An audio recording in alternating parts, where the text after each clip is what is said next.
Fox Sports. We are Blackmore.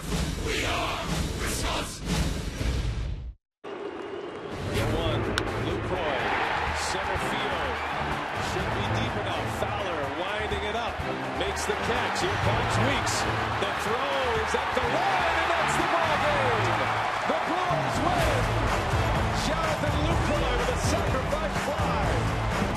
And a 5-4 Milwaukee win on opening day.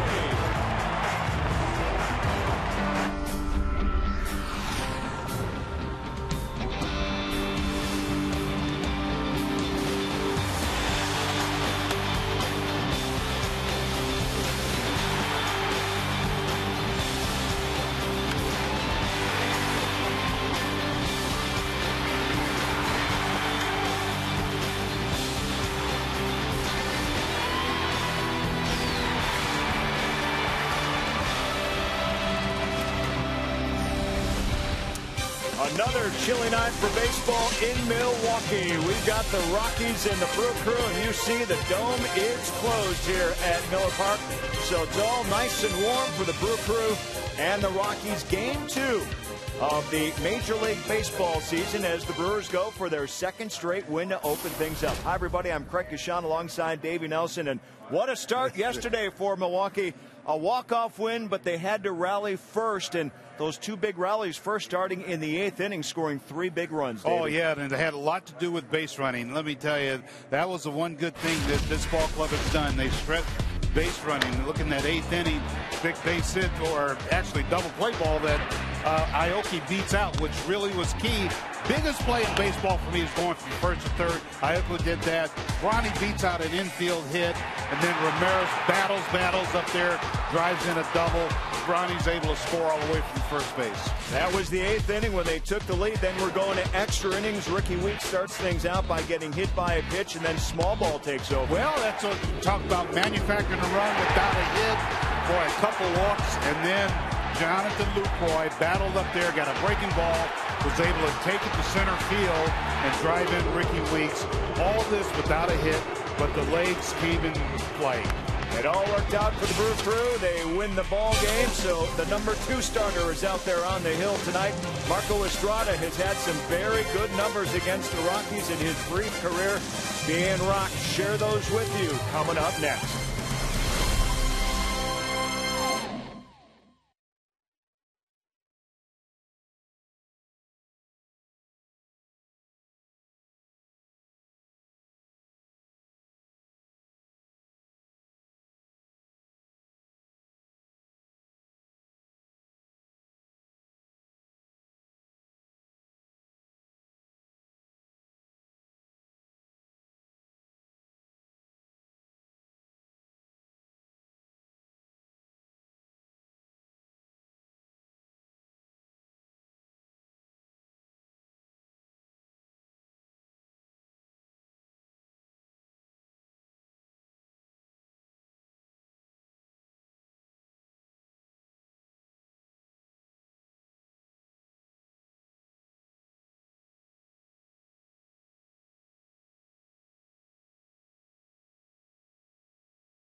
Save big money on all your home improvement needs at Menards. By Miller Lite, it's not just a good time, it's Miller time.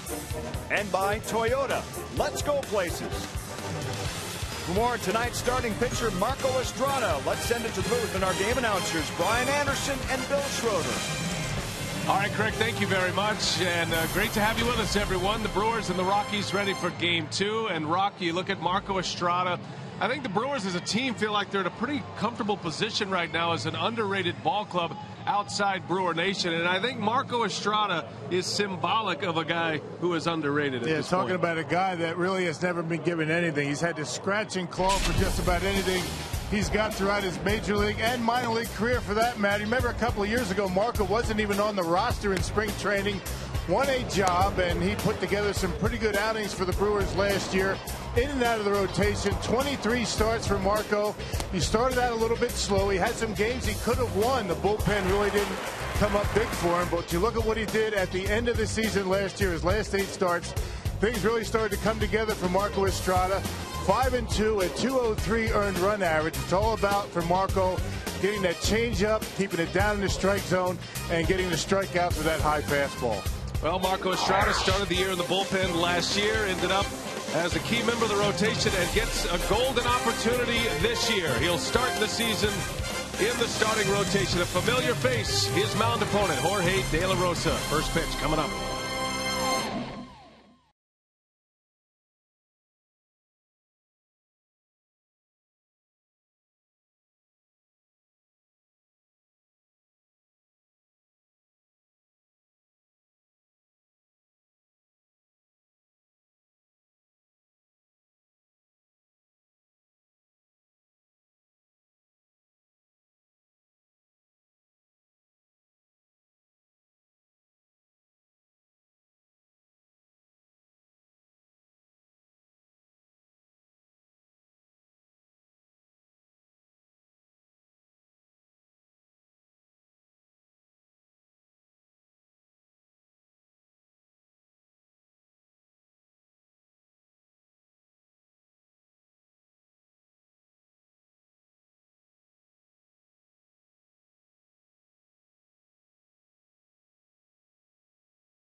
And 62 in the regular season, hopefully more, right? Marco Estrada and the Brewers hit the field at Miller Park, and we're set for Brewers baseball tonight on Fox Sports Wisconsin. There is Walt Weiss, first-year skipper of the Colorado Rockies, still looking for his first major league victory, and this is the lineup for Walt Weiss today. It's brought to you by Piggly Wiggly. Fowler, Rutledge, and Gonzalez at the top. Tulowitzki, Kadire, Todd Helton in the middle, with Chris Nelson, Yorby Torrealba, and Jorge De La Rosa rounding it out. Torrealba is the only change in the Colorado Rockies starting lineup as far as position players. Menards Brewers defense, Braun, Gomez, and Aoki. Ramirez, Segura, Weeks, and Gonzalez around the horn, with Lucroy doing the catching. And we're ready to play ball here tonight from Miller Park. Great to have you with us. Roof is all closed up. Very comfortable inside Miller Park. And Marco Estrada ready to get his season started. Dexter Fowler leads off. And the first pitch of the ball game is in there for strike one, and away we go. There you see the numbers for Marco a year ago. 5-7, a good earned run average, just a little bit over 3.5. And certainly got no decisions on some games he should have won. He left games with the lead and had a very good spring training this year.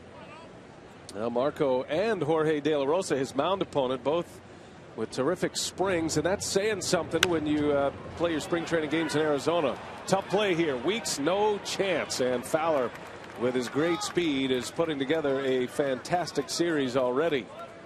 After his game-tying home run yesterday in the 9th inning. The second baseman, number 14, Josh Rutledge. So a man on. Yeah, the best way to beat these Rockies is to keep Fowler and the number 2 hitter Rutledge off the bases before you get to the big guys. Fowler making contact and a change-up, and a little too high for Marco to handle. Fowler already with 4 hits in this series. He was 3 for 5 yesterday, including that home run. And a base stealer at first to get it started for the Rockies. Here's Josh Rutledge. Free swinger at the plate. The Rockies' second baseman this year after coming up spelling Troy Tulowitzki after the injury to their all-star shortstop. Rutledge is a shortstop by trade, and we saw his shortstop's arm yesterday playing second. Yeah, big arm. Nobody knows much about him outside of Colorado, but he's got a chance to be a pretty good player. He's been an excellent hitter in his brief time in the major leagues. He hit all through the minor leagues. This Rockies ball club, Rock, they swing the bats well. You don't feel like they're going to have trouble scoring runs. Pitching is certainly a concern for Colorado, and especially their bullpen, and that's what showed up yesterday for opening day in the Brewers with that late comeback, scoring 3 runs in the 8th inning and then a 10th inning run to win it. Yeah, some question marks in the starting rotation, but Jhoulys Chacín was outstanding in yesterday's game. A little bit of a wild card out there, the left-hander De La Rosa for tonight's game. Yeah, De La Rosa, the former Milwaukee Brewer, he is coming back from Tommy John surgery, and he'll be making his first start of the season. Ball and a strike on Josh Rutledge. Off the corner. Now Rutledge yesterday had a hit, 1 for 5, struck out a couple of times.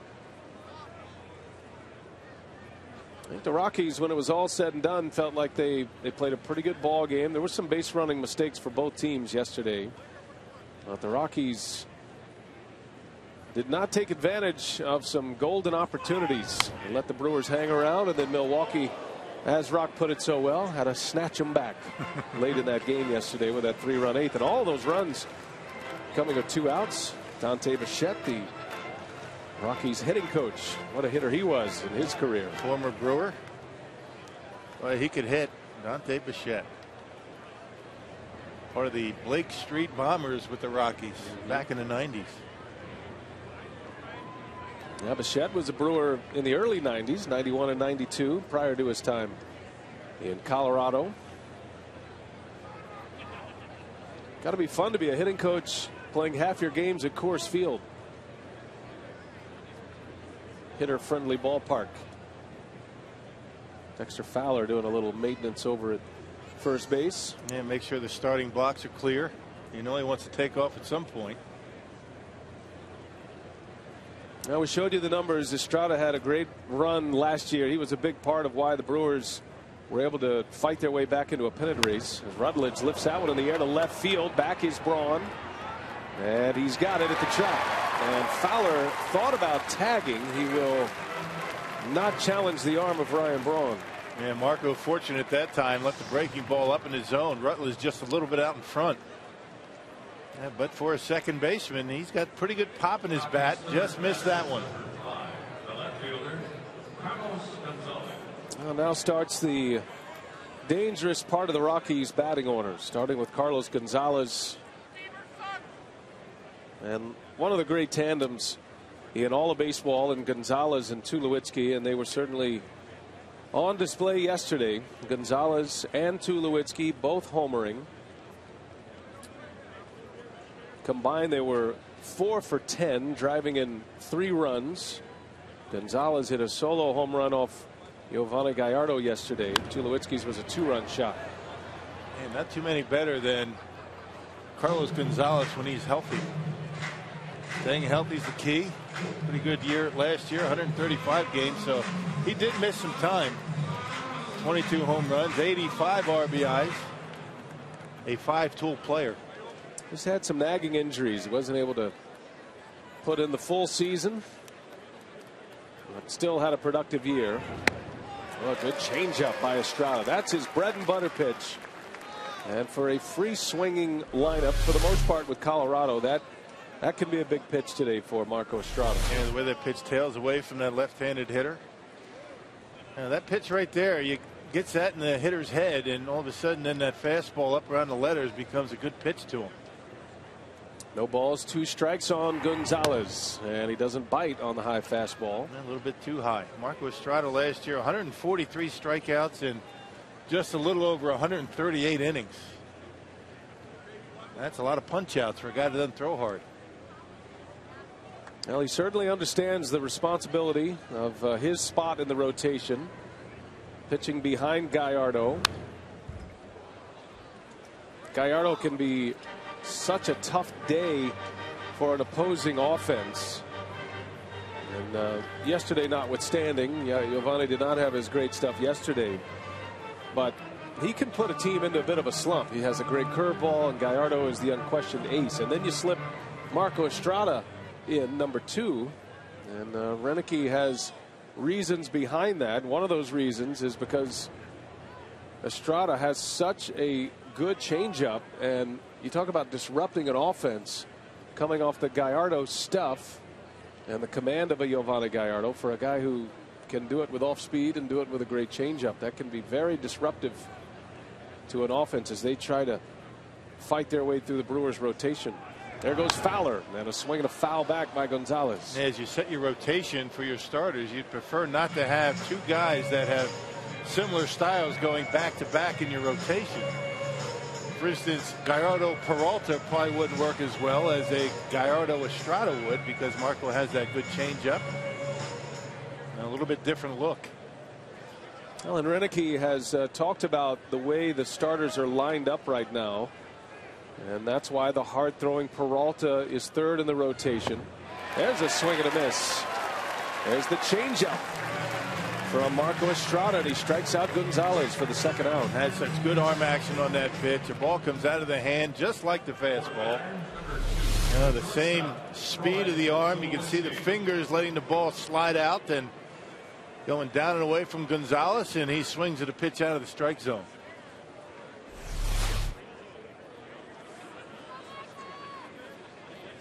So 2 gone. Fowler still at first base. And now Troy Tulowitzki.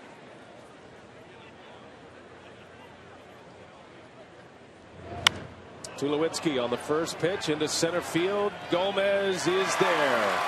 And a scoreless first for Marco Estrada. The Brewers coming to bat.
Now Ron Renicky's Brewers ready to go at the plate, and Renicky winning for the first time on opening day as the skipper of the Milwaukee Brewers. He had been 0 for 2.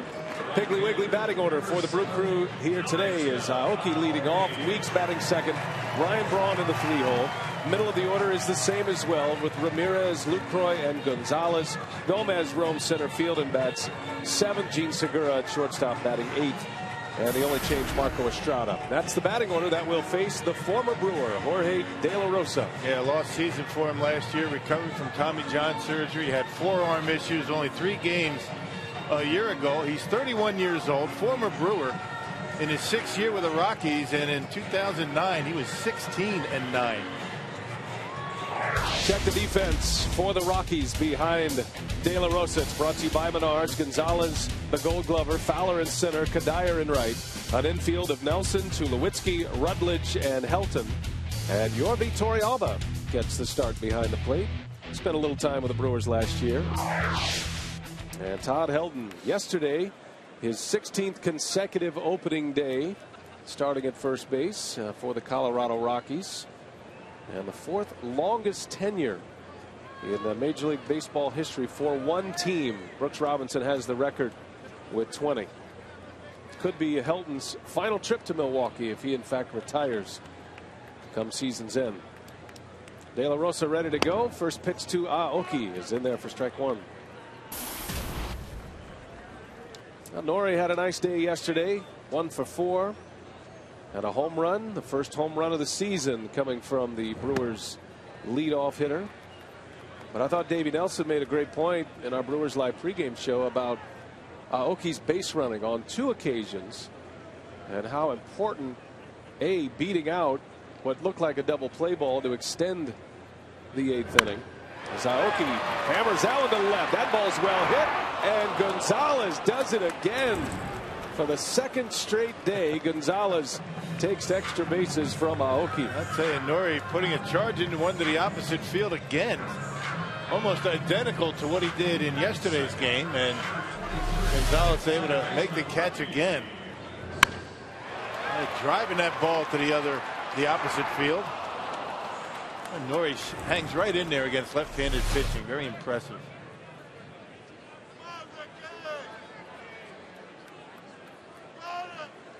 So Gonzalez, a couple of Gold Gloves on the mantle, and makes another terrific catch. There's a strike to Ricky Weeks.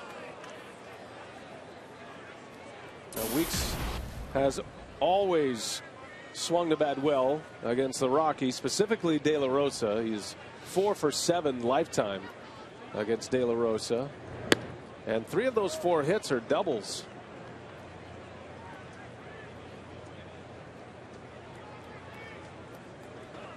De La Rosa throws a lot of fastballs, has a tough time locating the off-speed pitches. He gets behind, and that's what Ricky feasts on.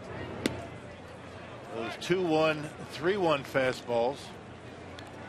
That's why he's had so much success. Not a young kid anymore. Jorge De La Rosa. When he was with the Brewers, he had a live arm. He threw in the upper 90s, 96, 97. But walked an awful lot of batters.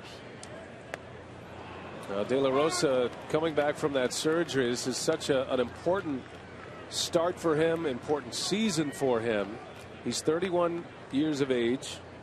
He'll be 32 this year. And has made just 3 appearances in the major leagues since late May of 2011. Those 3 came in September last year in the final 2.5 weeks of the season.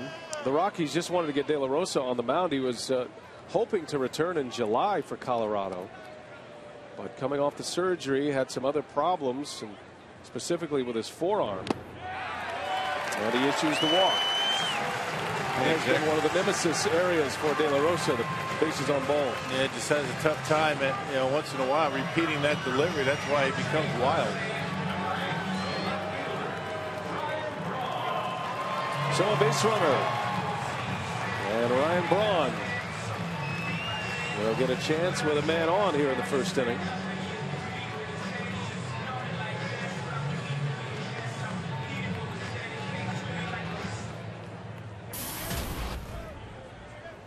Braun 1 for 4 yesterday, had an RBI, part of that 3-run 8th inning on an infield hit. And all of those runs in the 8th inning coming with 2 outs. And Braun had the mad dash from first base to the plate to score the go-ahead run at the time in the 8th inning after the Aramis Ramirez double. So the Stars were out yesterday. Gonzalez and Tulowitzki combining for 3 RBIs. Ramirez and Braun 3 RBIs between them as well. And he talked about Ricky Weeks' success against Jorge De La Rosa. How about Braun's numbers? I mean, those are unbelievable. 7 for 9. I mean, it's hard to get 7 for 9 in batting practice. With a guy throwing 60 miles an hour. Right. I mean, that's a 78 batting average against De La Rosa. That's incredible. And Braun a little late on that fastball. Now, you look at the Brewers roster and specifically the starting lineup. Only 5 players in the starting lineup have ever faced De La Rosa, and some pretty gaudy numbers in there.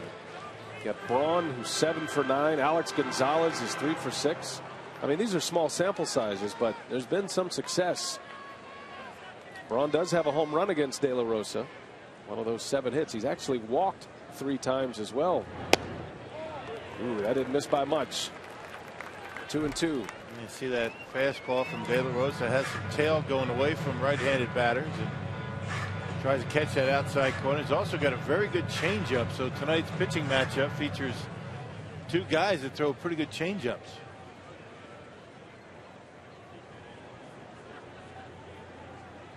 Two balls, 2 strikes. Ricky Weeks at first, and De La Rosa will check on him.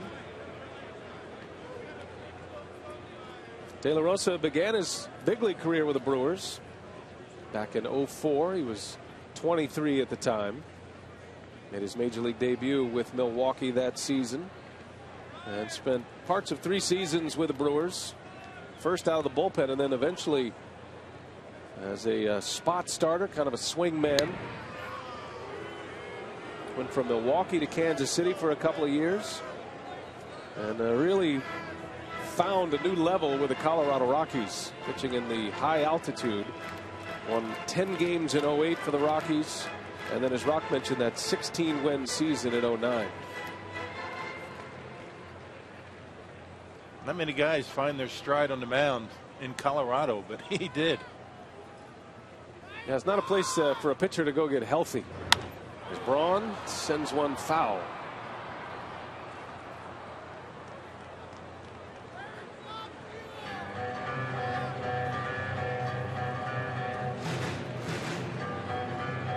Well, you think about how Miller Park has changed since De La Rosa was pitching here. You think about how this franchise has changed. You know, now a payroll of over $80 million. Great crowds just about every night here at Miller Park. That was not the case when De La Rosa was pitching here. Bouncer to short, Tulowitzki. There's 1 and there is 2, and a double play to end the inning. Scoreless after 1. Rockies coming up.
We're headed to the second inning, and a reminder that Fox Saturday Baseball returns. 3 great matchups. Angels outfielder Josh Hamilton returns to Texas to take on the Rangers, or the Yankees battle the defending AL champ Tigers, or you can see the Cardinals and the World Series champion Giants in a rematch of the NLCS. The debut of Fox Saturday Baseball, April 6th. Michael Kadire leads off. First ball swinging, and a base hit for Kadire. And the Rockies now with 2 hits. Infield hit by Fowler in the first inning. It appears the Rockies' game plan against Marco is you get a fastball that you like, go after it.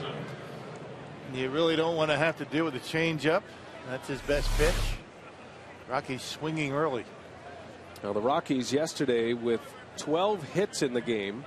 And when we're talking about a bunch of missed opportunities, Colorado scoring just 4 runs despite those 12 hits. Brewers were able to turn a double play. Now you're talking about Giovanni not having his best stuff. I mean, that's what makes Giovanni Gallardo so special. Even on the days where he really doesn't feel like he has his good stuff, really didn't have much of a curveball, still held a pretty good Colorado offense to only 3 runs. Todd Helton takes strike 1. Now the Rockies are a very aggressive hitting team. Helton is the opposite of that. He's one of the more patient hitters in the big leagues, and certainly not afraid to hit with 2 strikes. One of the great hitters in this generation. Well, there's some crazy numbers coming out for Todd Helton. The one that really struck me in their game notes was this one here, Rock. 3 players in the history of baseball that have at least a 300 batting average, more than 550 doubles, and at least 350 home runs. Todd Helton is one of them. The other 2, Stan Musial and Hank Aaron. Oh, how about that company? Yeah, that's something else. Batting average, doubles, and home runs. Certainly a guy that you would expect to at some point get into the Hall of Fame. You just hope that, you know, being in Colorado back in the days where balls were flying out of there, not going to hurt him too much as far as that goes.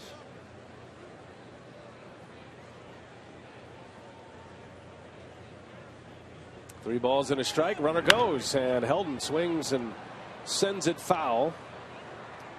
That'll head into the seats. Man, but you think of Todd Helton, I mean, you look at his numbers. You know, the splits home and road, not too different.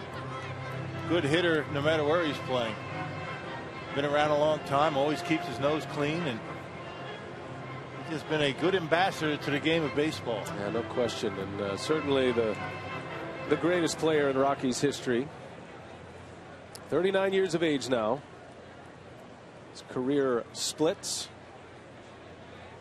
A .320 career hitter. Last year hit just .238. Hits that one hard. Right center over to cut it off Gomez. Kadire was on the move. He'll end up at third base. And the Rockies have something started here in the second inning with 2 on, as we check in with the third member of our team, Sophia Minner. Good evening, Sophia. Hey, Brian. Time for a look at our AT&T Twitter poll for today. Today's question is, what was the highlight of opening day? Tweet your response to @FSWisconsin and use one of the hashtags you see on the screen. Plenty of highlights from yesterday's wild walk-off. I think we all had Nori Aoki pegged for that first home run of the season, right? And how about Alex Gonzalez in the 4th inning, picking off the runner at 3rd? Of course, Aramis Ramirez with the 2-run double in the 8th. And can't leave out Lucroy with that sac fly to center to win it all. So we'll be back later in the game to update the results, Brian. All right, thanks a lot, Sophia. What's your call, Rock? The Ramirez double was that was huge. A lid lifter. Yeah, I think I'd take that one. Chris Nelson at the plate takes ball 1. Always encourage you to get interactive with us here on our Brewers broadcast each and every night.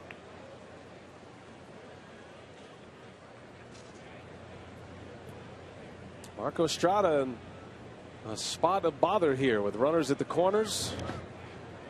And Nelson not biting. 2 balls, no strikes. And a couple of Mexican-born pitchers matching up here tonight. And De La Rosa and Estrada. Yeah, textbook by Jonathan blocking that pitch in the dirt. The curveball from Marco.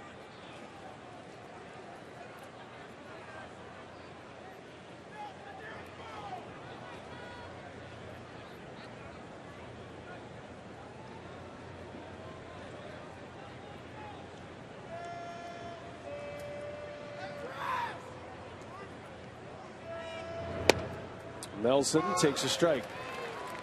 And Estrada gets back in the count. Chris Nelson. He had a bit of a base running blunder yesterday, running with his head down.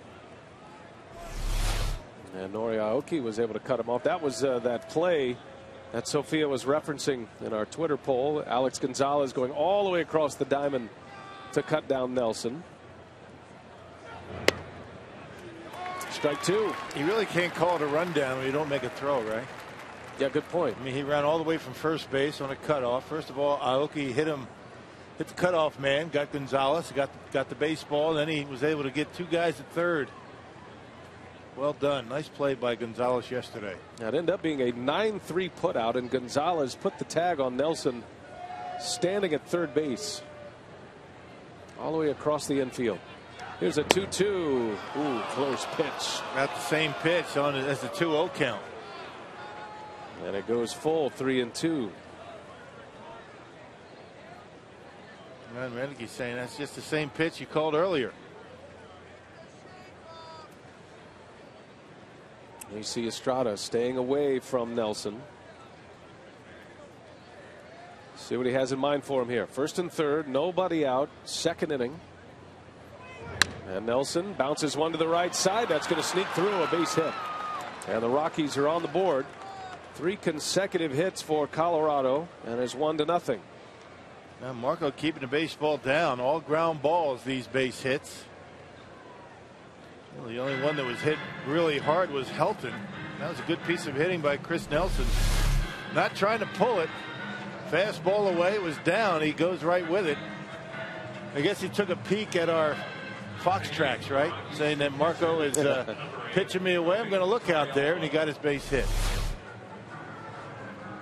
Well, you know, Estrada wanted that 2-2 pitch.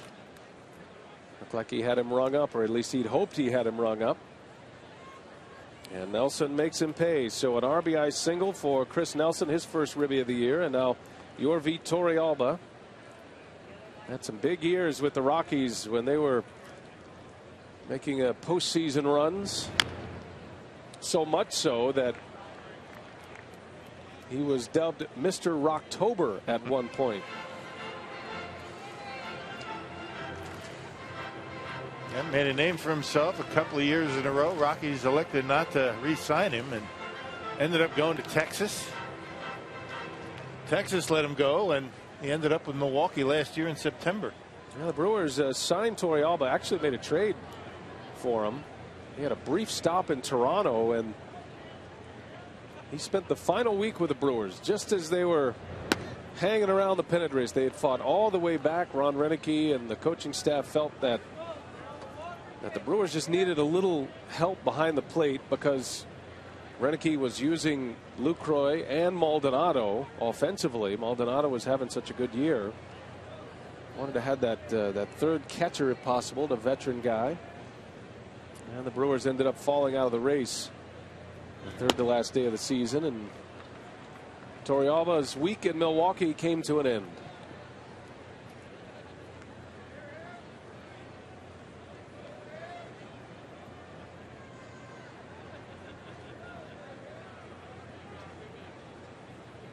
Two balls and a strike. Runners at first and second. Estrada could use one on the ground here. And that one catches the corner. 2-2. And he's got real good command on that outside corner.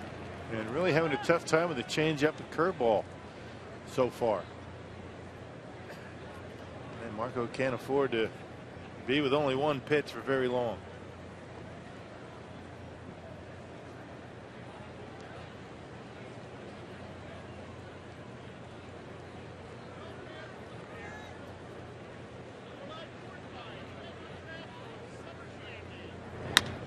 Here's a bouncer. Got a chance. Weeks puts the tag down. Throw to first. Not in time.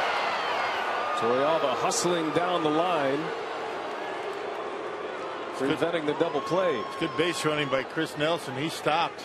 He didn't want Ricky, to tag him as he's running to second base, and kind of disrupted Ricky's attempt at a double play. Check it out. Watch Nelson. Realize he's going to be tagged. He stops, makes it tougher for Ricky, and he can't get the double play. Good call over there at first base. So just one out. Put out goes 4 unassisted. The Rockies now with runners at the corners. Held over at third base with Torrealba at first, and the pitcher De La Rosa at the plate and trying to bunt the runner over.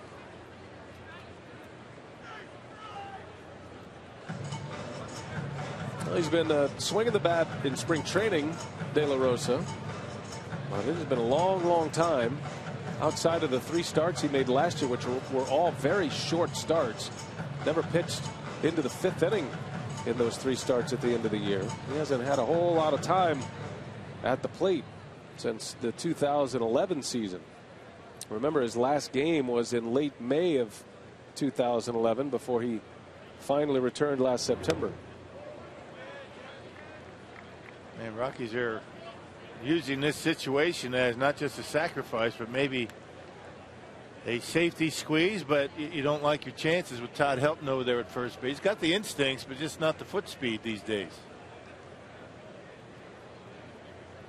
Creep down that line, see if he puts a butt in a good spot and he can score. And there is strike 2 on De La Rosa.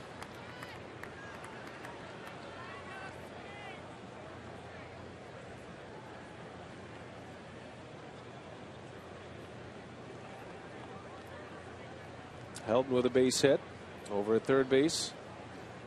And Torrealba reaching on the fielder's choice. Big that he beats out that potential double play ball. Brewers would love De La Rosa to bunt into a double play. Gets it down, walks right into it. A foul ball and a strikeout for Marco Estrada. So out number 2, De La Rosa frustrated, and the runners stay put.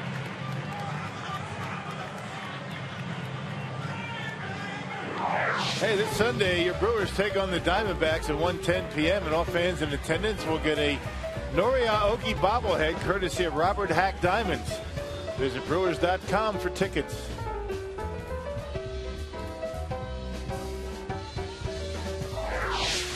Looks just like Nori. It does, really. He's got the shin guard and everything.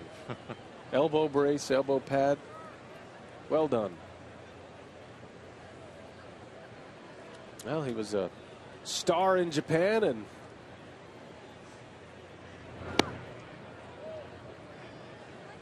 getting his own bobblehead here at Miller Park. He's becoming quite a star here in Milwaukee. Fan favorite? I like it. Sunday. Sunday. Dexter Fowler with 2 outs. And a strike on Fowler. You know, you do that pretty well. You know, promoting the bobbleheads. You always have something cute to come up with. Yeah. That's good. You think about that stuff? You and I do a lot of voiceover work concerning the bobbleheads. Right. But I mean, we don't have props when we do it. I mean, you really handle the I do. You just can't see it. Oh, okay. I think you do that well. I don't feel like I can really get into the promo unless I have the actual thing we're promoting.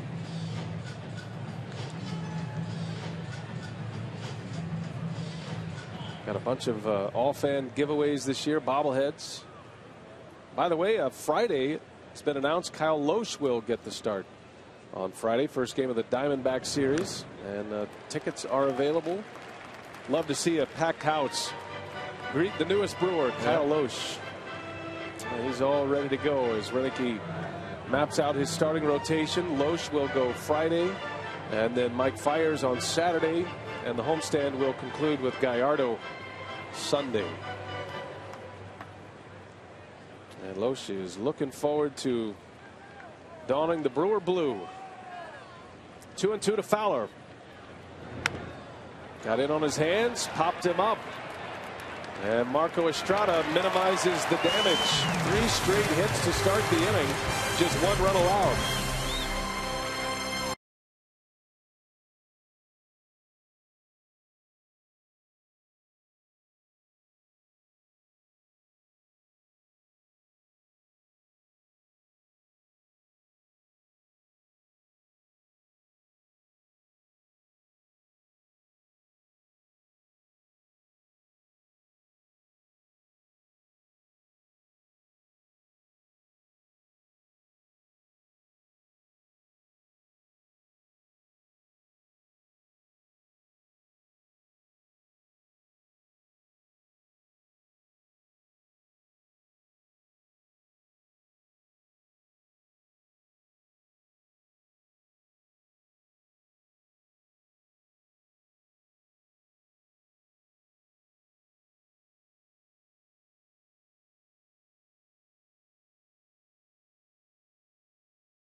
Nice time of the game winner is the Badger Den in Menominee, Wisconsin, if they call the Brewers in the next 24 hours. At 414-902-4572, they get 40 Miller Lite beer pen tickets to a 2013 Brewers home game. This offer courtesy of the Tavern League of Wisconsin and Miller Lite. Best beer of the year by far. I know it's early, but that's going to be a tough one to match.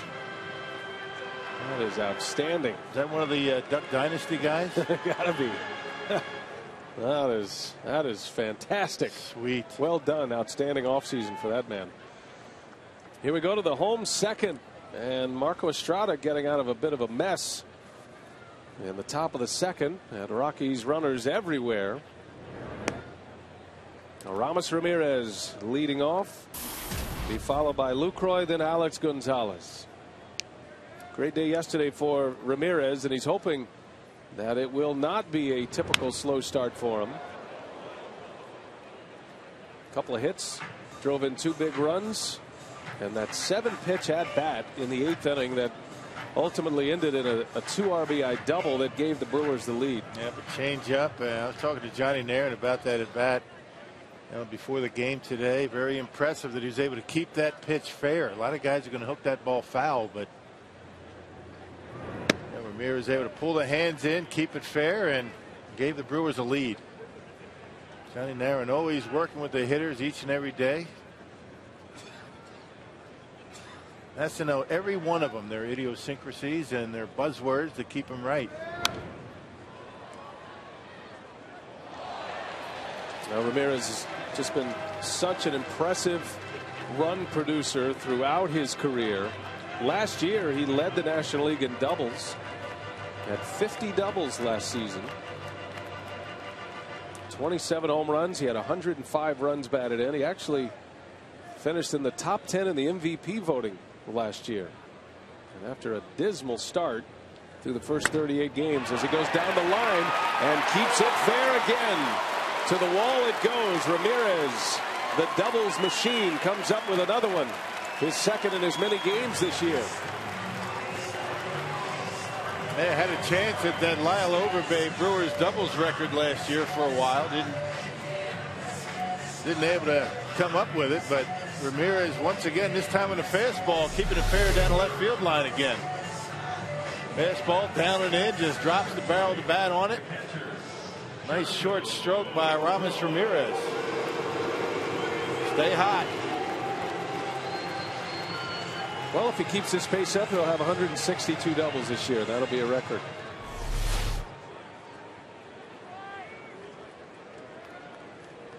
Lyle Overbay still has the doubles record with 53. Here's Lucroy now. And he takes strike one. Well, it's good to see Ramirez swinging a hot bat early. Lucroy had the game winner yesterday, a sacrifice fly. Always good on a day when you go hitless to come up with a game-winning RBI.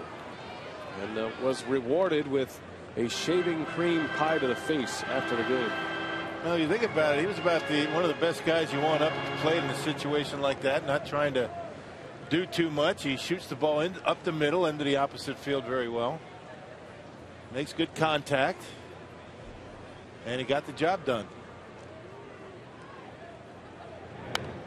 And he gets sawed off. And after the game, we threw it down to Sophia, and Lucroy locked into the interview, and Carlos Gomez. Notice the bare hand shaving cream application for Gomez. Luke wasn't too happy. No, he wasn't. He's an old school guy, man. I'm just glad Sophia didn't get any on her. You know, she's quick that way. She saw it coming. Pretty good fastball, missed, and it's a ball and 2 strikes. Not only did Sophia not get the shaving cream all over, but she carried on with the interview and demanded an answer from Lucroy. Get back here, Luke. Way to go, Sophia. Well, he got a little flustered, and obviously with the Gomez sneaking up behind him. But we had some fun with it. I congratulated him for getting the first pie of the season. That's what it's really all about, guys, right? And he said it was going to be the last. We'll see. That was a nice moment. I mean, it was a tough 9th inning for the Brewers. Oh, yeah. Lucroy always willing to help out. Now, the question I have, I didn't ask Sophia before the game, did she see Gomez coming? It's kind of her responsibility to give him the heads up. I saw him coming, guys, but you know, he's so speedy, you don't have time to react. So I saw him coming, and I tried to move out without giving away his surprise for Luke. Lucroy goes down swinging. So the first strikeout for De La Rosa. And Lucroy unable to advance Ramirez. Have to change up. A good change up, particularly when he doesn't have to throw it for a strike. Tailing away from Luke. Came up empty. One gone. Here is Alex Gonzalez now. Today on our Brewers Live pregame show, as part of our Twitter Tuesday festivities, one of the questions to Rock's Twitter page at Brewers Fan Camp was concerning Gonzalez and, you know, what his role might be when Corey Hart returns. Corey Hart, offseason knee surgery. He is expected back late April to mid-May, somewhere in that time frame. And when he gets back, he's not going to be able to play every day.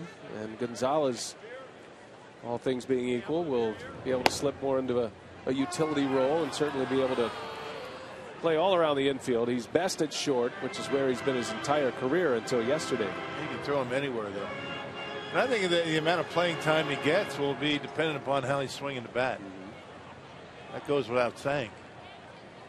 And you got to remember that Alex Gonzalez is coming off knee surgery himself, ACL tear last year in early May. And he's not going to be a guy that you can roll out there every day. Even though the Brewers would love to do that, they've got to be protective of his innings as well. Slow roller to third. Nelson looks Ramirez back.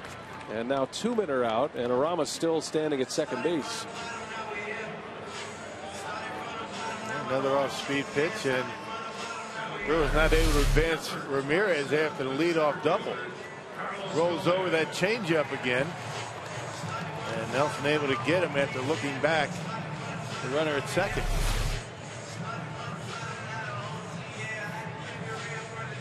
Ramirez, that leadoff double. Now 2 gone for Gomez.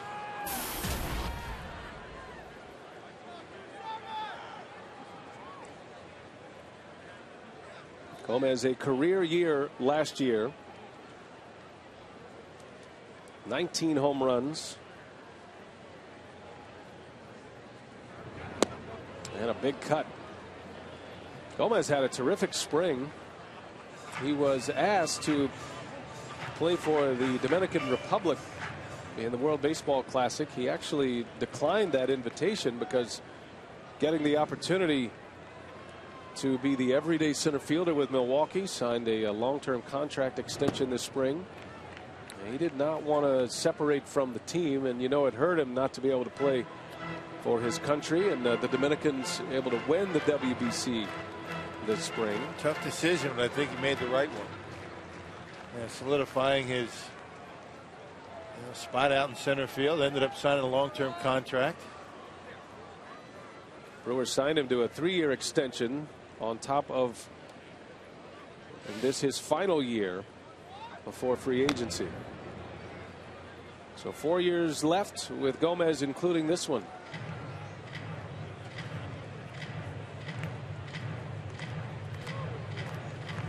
And Renicky very happy about that. He's a big fan of Carlos Gomez and the kind of player he is, the kind of enthusiasm he brings to the ballpark each and every day. The 1-2 pitch.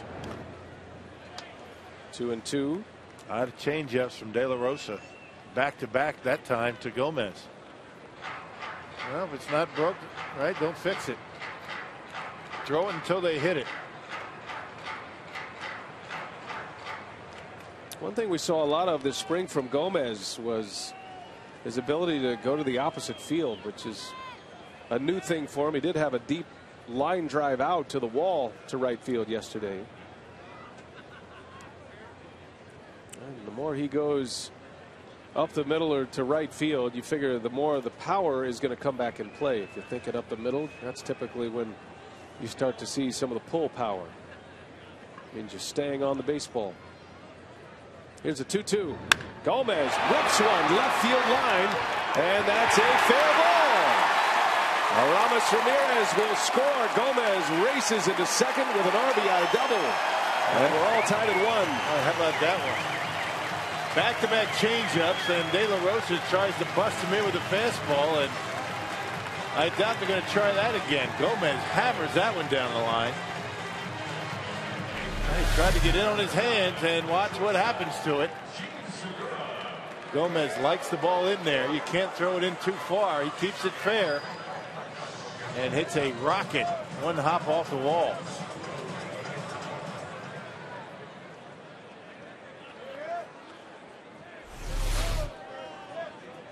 Well, that had a great sound coming off the bat. And Gomez driving in his first run of the season. It's a 2-out RBI, a 2-strike 2-out RBI. And we're all tied at 1. Here's Gene Segura now.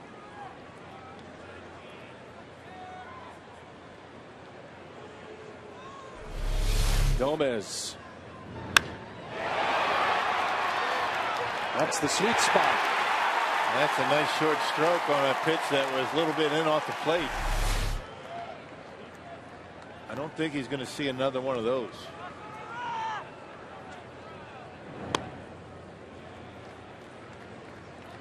And now Torrealba on his way out. The young Segura, 23-year-old shortstop. Walt Weiss didn't want to commit, Brock, to the personal catcher of Yorvi Torrealba, but these are the kind of meetings why Walt Weiss wants Torrealba catching De La Rosa. He wants a veteran catcher. The other catcher, the starter for the Rockies, is Willeen Rosario, who's just in his second year in the big leagues. Yeah, when you talk to the folks around the Rockies, they'll tell you that Torrealba has a bit of an edge to him. Not a negative edge, but he just is one of those guys that not afraid to go out there and challenge a pitcher. And that's exactly what he just did. Very spirited. You like that. You need some guys on your club that will do that.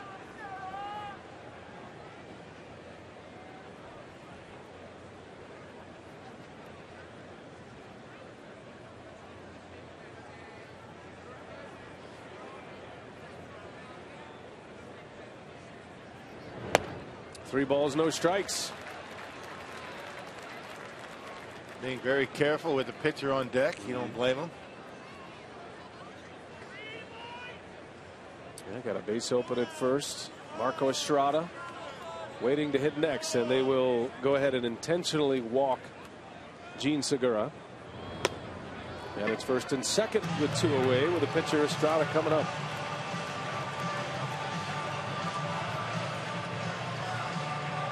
First-year skipper Walt Weiss never managing at any level until getting the Rockies job, replacing Jim Tracy. This is a team that lost 98 games last year. They were 64-98. Finished last in the National League West. Clint Hurdle to Jim Tracy for 3.5 years. And now Walt Weiss. And a franchise that was just in the World Series in 2007. You got an aging Todd Helton. Tulowitzki hardly played at all. Carlos Gonzalez was hurt, in and out of the lineup. You lose that guy, you're gonna lose some games.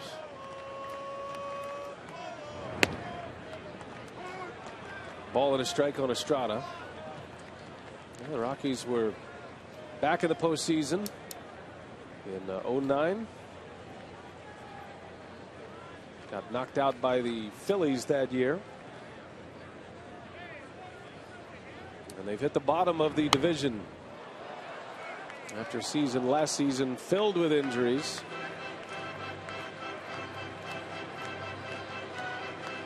What a great shortstop he was, Walt Weiss, Oakland Athletics.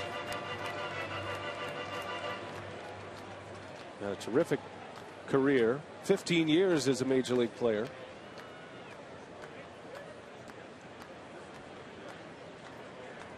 Ready for a 1-2 on Estrada. Able to stay alive.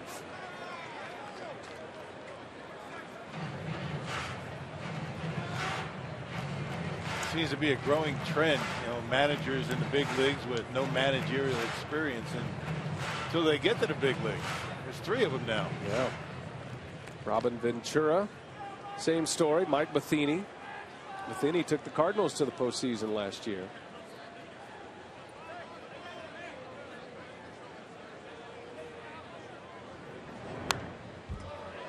Marco hanging tough.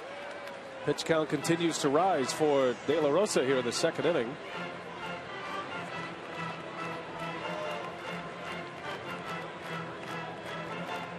.43 pitches for Jorge De La Rosa. He's given up 2 hits and 2 walks.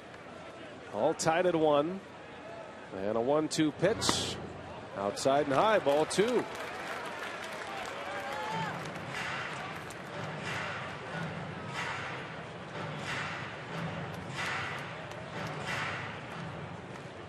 Pitchers are always trying to make quick work of their mound opponents at the plate. You can't get the baseball down.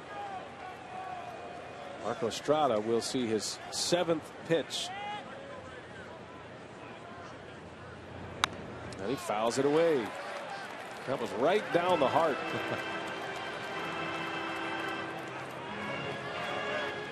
Well, these are significant at-bats. Even if it doesn't result in a base hit or a trip on the base pads, you add 7 pitches to a pitcher's count. When he's trying to dispose of you quickly and get his game moving, that can have a serious effect later in the game, especially for a guy coming off surgery.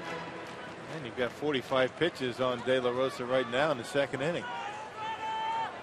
Get into that bullpen. 2-2 on Estrada. And he shoots one to right, a base hit. Rounding third is Gomez, and he will score. The throw cut off. And how about Marco Estrada? A 2-out, 2-strike RBI single, and the Brewers have a 2-1 lead. I thought for a minute that Kadire was going to go to first base. I don't think they had a chance at Gomez. And Marco running awfully hard down that line. He never even took a turn. He just ran right through the bag. And he knew he had to get going because Kadire was playing shallow. Check it out. I thought that was the throw to make to first base. Nice job by Marco. 8 pitches. gets an RBI. What a great at-bat. The third hit of the inning. The Brewers have the lead. And you're right. He recognized immediately that throw was coming to first base. Back to the top of the order. And now is where the stress really is put on De La Rosa. Unable to put away the pitcher. Remember, the Rockies intentionally walked Gene Segura to get to Estrada. On a chance at a big inning here.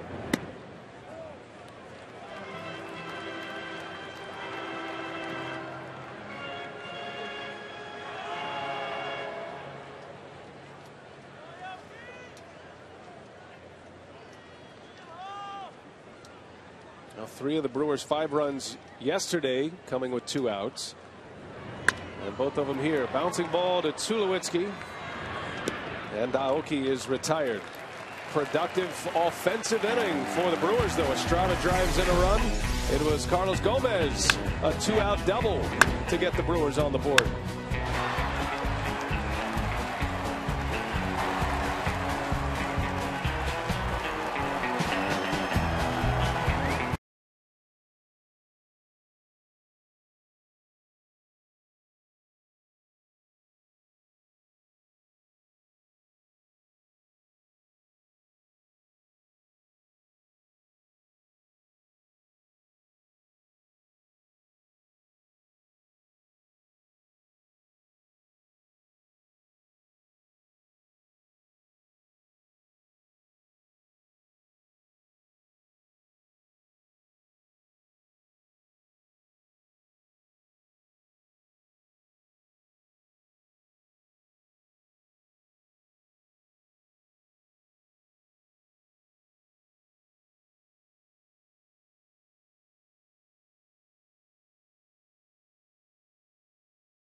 As we head to the top of the third, I am pleased to be joined now by Brewers Chief Operating Officer Rick Schlesinger. Now, Rick, over 45,000 fans packed Miller Park yesterday for opening day, but we'd like to continue to see big crowds here, especially throughout this first homestand, and a big Brewers debut on Friday night.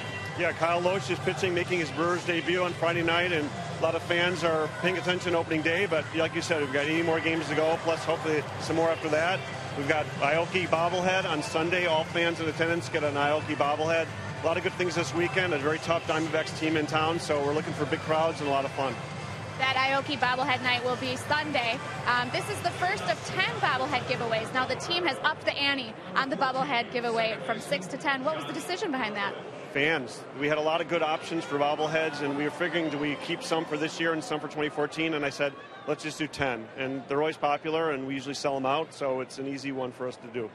All right, well, fans, get here to Miller Park, get your Aoki bobblehead. And, Brian, we're all looking forward to seeing Kyle Loesch on Friday night. Yeah, it'll be his Brewers debut, and some tickets available, so we're certainly encouraging you to come on out, join us here at Miller Park. I'm really looking forward to seeing Kyle Loesch. I think that was such a big sign, and he's made one appearance. That was an exhibition appearance down in Arizona against these Rockies, as a matter of fact.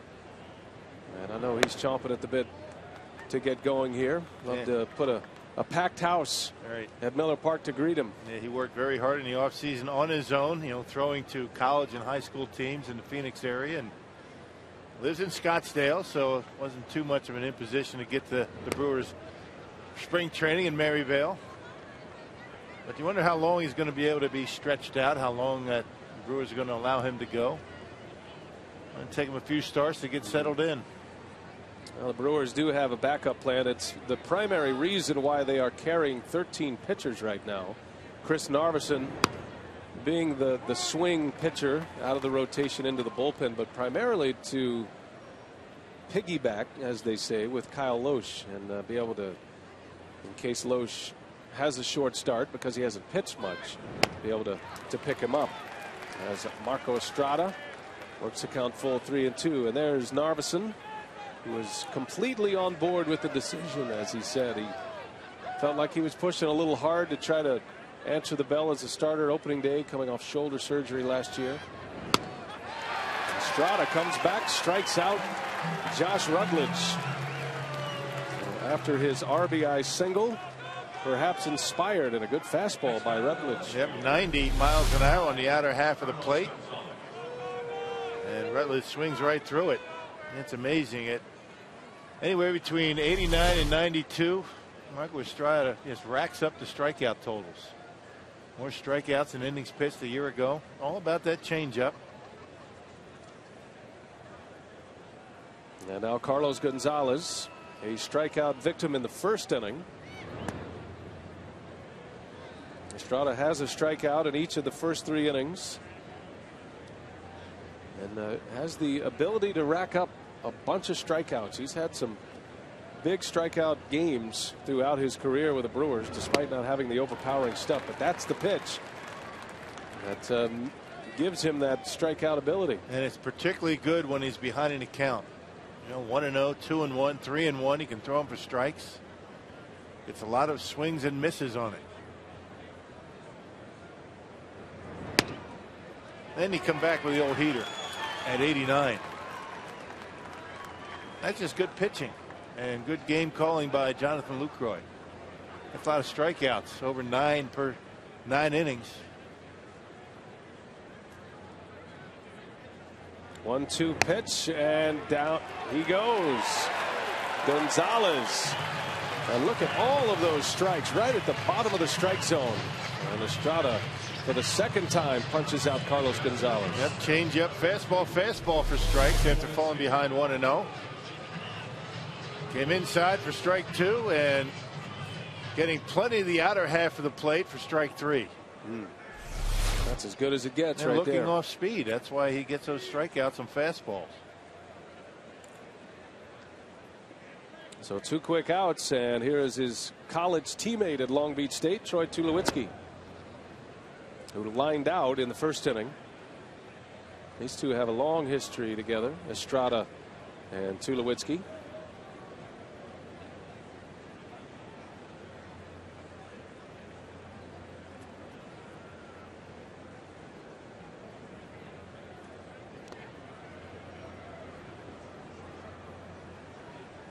Well, you look around the league, and of all the great hitters in the National League, Tulowitzki certainly rises to the top as one of the toughest outs that the Brewers face each and every year. A .398 career hitter against Milwaukee. That one's hammered deep left center field. That is way back.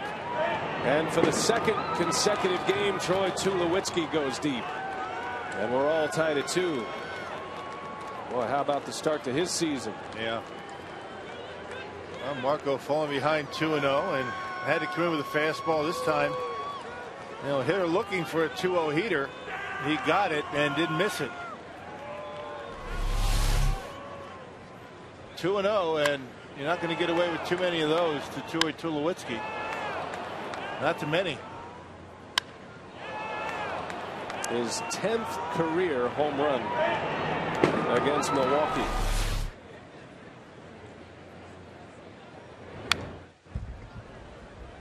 Michael Kadire again swinging away at the first pitch. Tulowitzki's home run yesterday was a no-doubter to right center. Banged it off the Toyota territory in deep right center, and no doubt about that one either.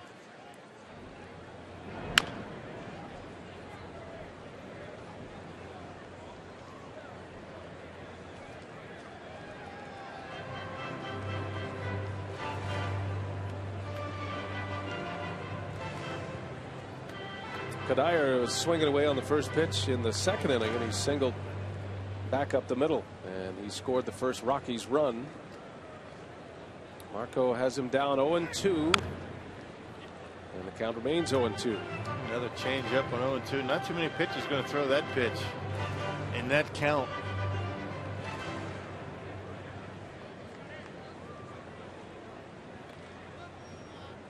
Back to the fastball, the 0-2, and he just misses.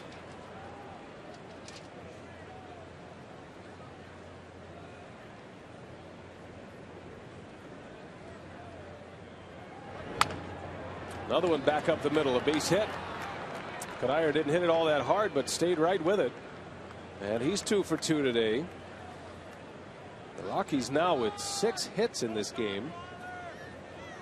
And the inning is alive for Todd Helton. Yeah, it looked like a breaking ball that stayed up in the zone, and Kadire very good at staying on the baseball. And got jammed, but strong enough to muscle it into center field. Let's check it out, see what it is.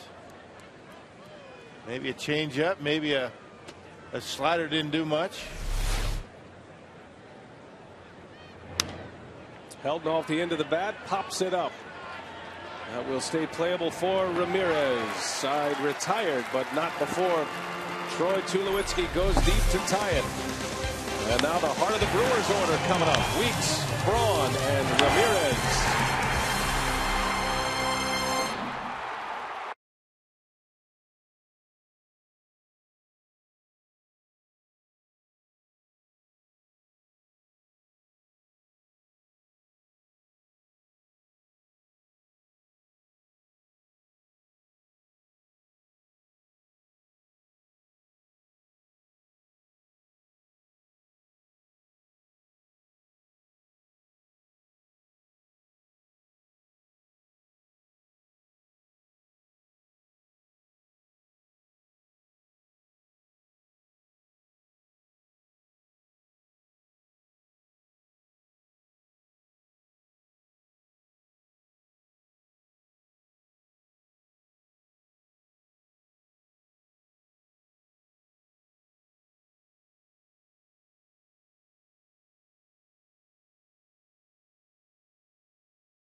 Center all even at 2 as we head to the bottom of the third. A reminder that this week the World Poker Tour is all new from Paris, France, with the WPT Grand Prix de Paris, maybe, presented by ClubWPT.com.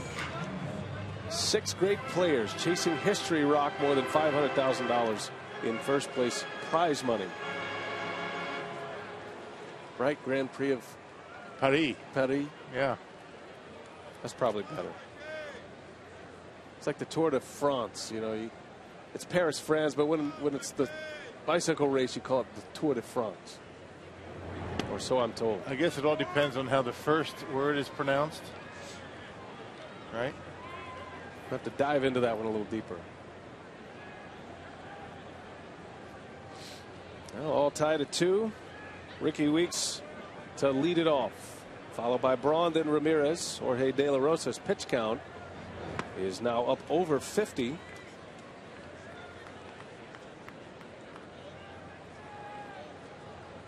Keep a close eye on pitch counts, especially this time of year. These pitchers are making their first start of the season, still on a pretty limited pitch count as Weeks lines one to left field, a base hit. On the 4th Brewers hit, Ricky Weeks has been on twice. He walked his first time up, and now a single to start the 3rd. Change up in his eyes, and Ricky able to wait back on it. It was right down the middle of the plate. So De La Rosa really having a tough time locating, and actually outer half for Ricky. Keeps the hands back and hooks it into left field.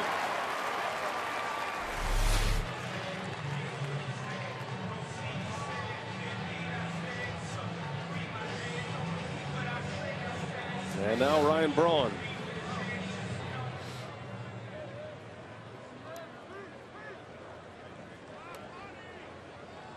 Braun bounced into a 6-4-3 double play in his first trip to the plate. That one's hit hard to right. That's got a chance to go. Back is Cadallo, and it's gone. Ryan Braun with a 2-run home run. The Brewers have regained the lead. It is 4-2 Milwaukee. Some kind of strong, amazing leverage for Ryan Braun to hit that pitch out. Wow, what kind of hitter.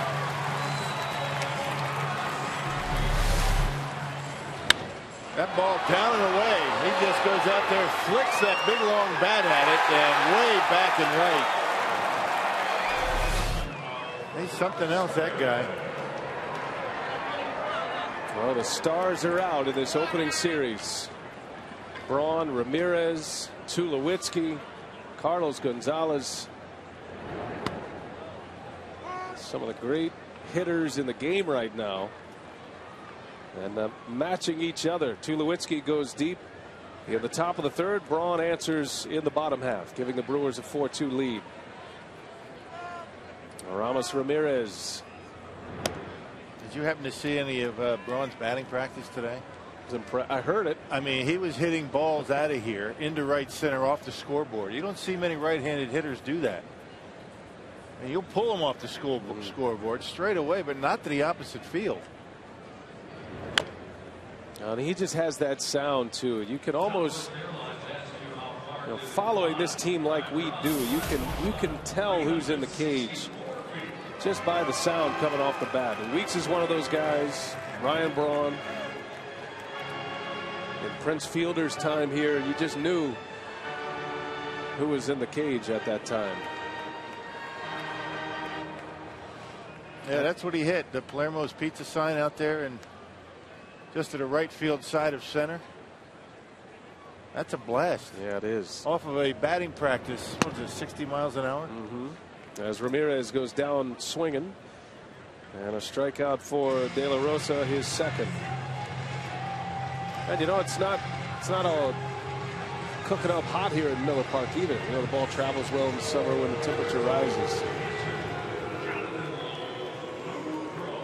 The Brewers have some bashers in their lineup. Led the National League in home runs last year. And what was so interesting about last year's team offensively, they led the league in home runs and stolen bases. And that's a combination you don't find very often. Well, that's how you lead the league in runs scored, right? I mean, that's how that happens. You score runs in a lot of different ways. Lucroy over to third. Nelson, an excellent fielder, makes the play, and Lucroy, he is out number 2. Just watch the leverage on this Ryan Braun home run. He actually reaches for it.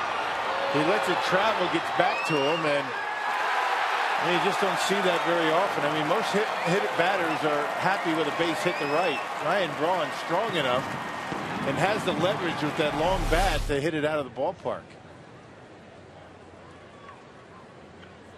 Up and away, a lot of guys will hit that ball out of the park, not down and away. Gonzalez on a down and away pitch. Flies out to right to end the inning, but not before Ryan Braun. First home run of 2013. Braun goes to the opposite field, and it gives the Crew the lead.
Wisconsin is brought to you by Piggly Wiggly, the official supermarket of Fox Sports Wisconsin, and by Marshfield Clinic. Don't just live, shine.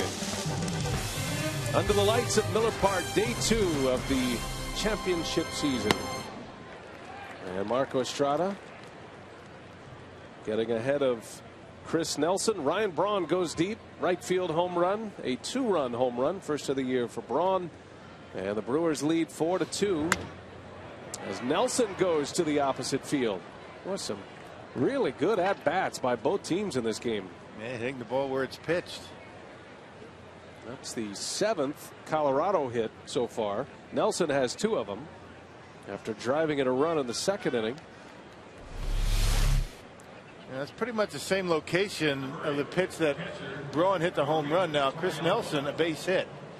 You can see him out in front. He's a little bit off balance. He just flicks it out there. Ryan Braun has such good balance and plate coverage that he's able to drive that same pitch out of the ballpark. And that's a great point. And a pitcher puts it out there thinking, you know, you're not going to hurt me too bad. Worst case, base hit, right? Worst case, if a guy does a great job at the plate like Nelson did. And that's the extra level, the next level that Ryan Braun gives you. What a hitter.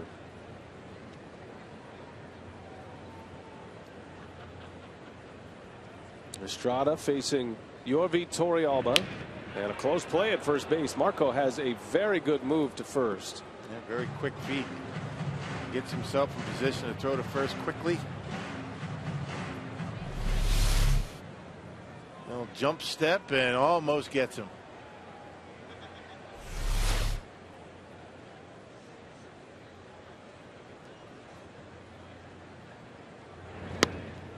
Buckled the knees of Torrealba. A spinner in there for a strike.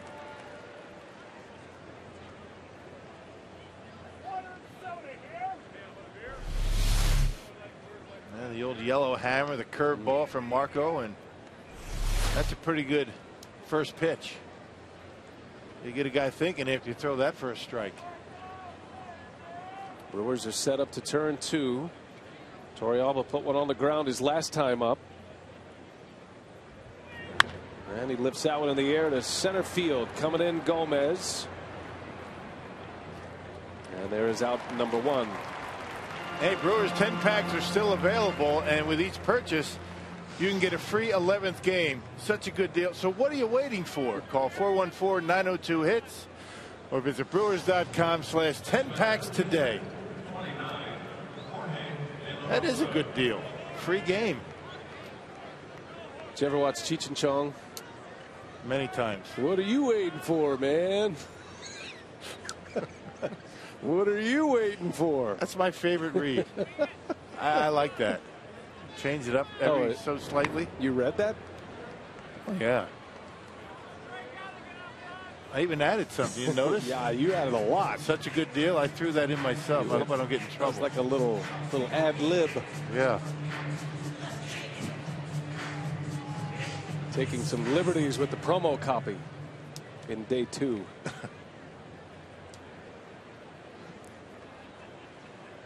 De La Rosa was unable to get a bunt down in the 2nd inning, and that proved costly for the Rockies. And having his troubles against Estrada here again. He's down 0-2. I saw it yesterday with Jhoulys Chacín. He failed to get a bunt down. I mean, you don't expect much from pitchers at the plate, but those are important at bats, and if pitchers don't get the bunts down, they don't advance runners. It can certainly change the complexion of an inning. Yeah, hits are a bonus. You expect them to be able to bunt. Not bunting, and down he goes on strikes. So Estrada makes quick work of De La Rosa for out number 2. Yeah, 5th strikeout for Marco. Next batter, number 24, center fielder Dexter Fowler. Averaged better than a strikeout per innings pitched last year, Marco Estrada. And on 4 different occasions in his career, he has double-digit strikeout games. Had a 12 strikeout game last year against the Cincinnati Reds.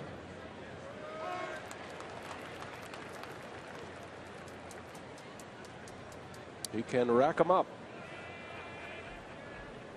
And he's got a guy at the plate who strikes out a ton, but a guy who is swinging the bat exceptionally well to start the year. 3 hits yesterday. Dexter Fowler is 1 for 2 today. And Marco trying to get him out inside. You remember yesterday on opening day, John Axford at 96 miles an hour on the inside corner, hit it out. Marco threw the same pitch to him his last time up at 89 and jammed him. All about, thinking about that changeup that Marco throws. Oh, he spotted a fastball right on the outside corner. It's 1-2. Well, he has great command so far. Tulowitzki homered off of Estrada in the 3rd inning. Chris Nelson had an RBI base hit back in the 2nd. 1-2 to Fowler, and a check on the runner at first.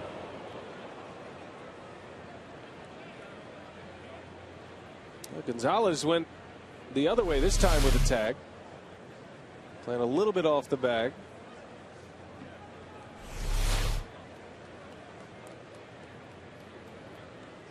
Remember the last time, the close play against Nelson, Gonzalez going across his body.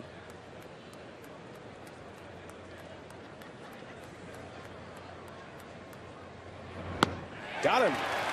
Marco Estrada strikes out Fowler. Back-to-back Ks to in the 4th. And Marco has 6 punch-outs.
And Brewers Community Relations and Brewers Community Foundation are introducing Beyond the Diamond in 2013, an umbrella program highlighting the organization's philanthropic outreach efforts.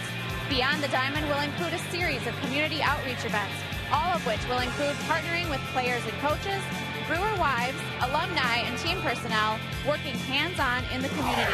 The events will be funded in part by Brewers Community Foundation and focus on the foundation's 4 areas of outreach: health, education, recreation, and basic needs, such as building a habitat home and playground for Central City children and their families, visits to Children's Hospital, veterans, and school groups.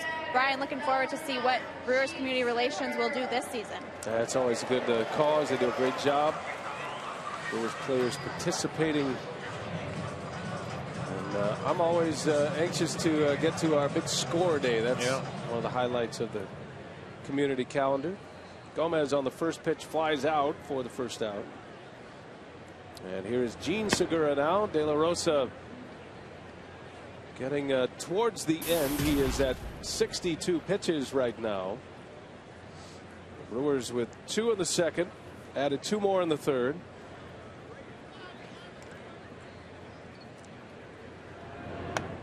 Could be a swing inning for De La Rosa, if the Brewers can get some activity on the bases, and then you get to the third time through the batting order, you might force the hand of Walt Weiss. You know, you'd love to get into that bullpen early here tonight.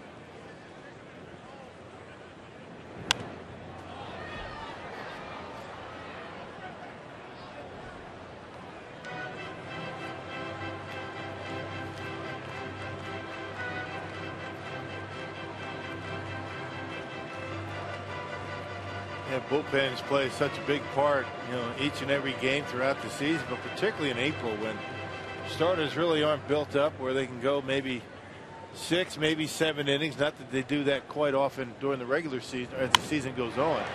Segura, right center. Kadair able to close the gap and make the catch.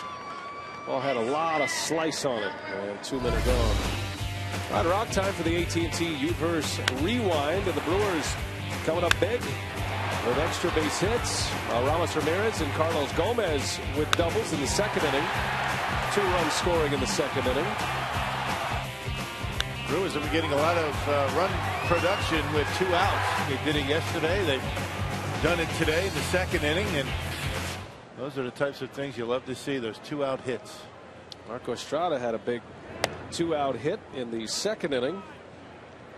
It was a long at bat. Estrada not known for his offense, but an 8-pitch at bat. He fouled off a number of pitches and eventually singled to right field to score the run. Drove in the second Brewers run. That home run by Braun was his first of the year, and Braun already with 3 runs batted in on the young season. 2 outs for Estrada.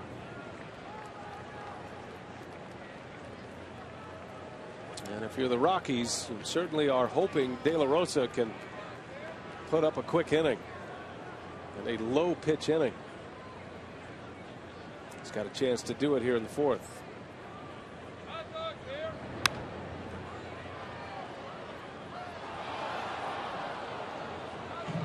One of 7 games in the big leagues tonight.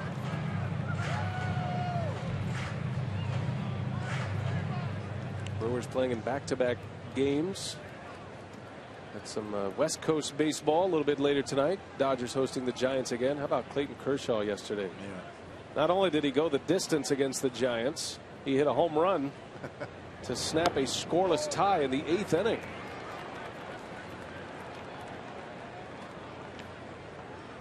Felix Hernandez was outstanding for the Mariners. They're matching up against the A's again tonight. Diamondbacks hosting St. Louis.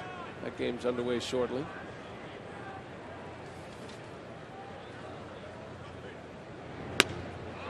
And down goes Estrada. So De La Rosa, his best inning so far. 3 up and 3 down with a strikeout. 4-2 Milwaukee.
having a good day so far. He's allowed just 2 runs. One of those a home run to Troy Tulowitzki, but Rocky has racked up 6 strikeouts through the first 4 innings. Yeah, 5 of those strikeouts have come with the swinging variety. The only called strike 3 was Carlos Gonzalez. And the one thing about Marco, and he's very consistent, but every now and again he'll have trouble with the big inning. He was able to avoid that back in the 2nd inning. 3 hits in a row, by the Rockies to start the inning. He only allowed the 1 run. Well, today's high-speed pitch is presented by Charter Cable. Marco Estrada doesn't possess the blazing fastball, but he is effectively fast, topping out at 91 miles an hour, and Jorge De La Rosa has his velocity at 93. Here's a guy in De La Rosa used to throw 96, 97, coming back from that Tommy John surgery. He's lost a few miles per hour. And he hasn't really thrown too many at 93. He's been around 90, 91 throughout the night.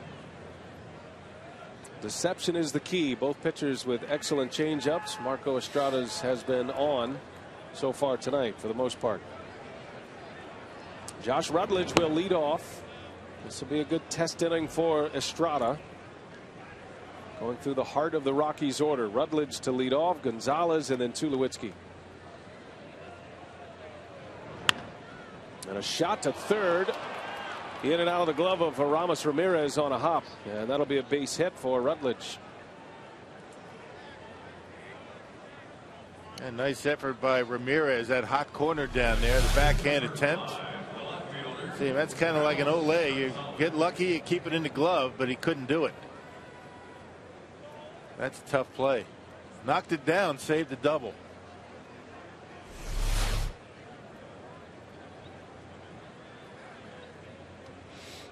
So Rutledge is aboard. Had a hit yesterday, and now 1 for 3 today.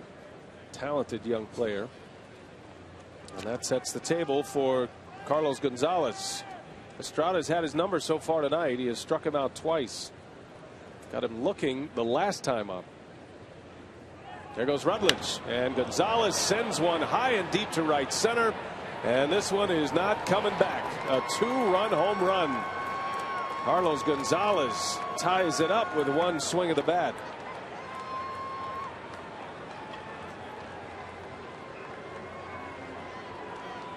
Well, he was fooling Gonzalez with the fastball after a couple of changeups throughout the night.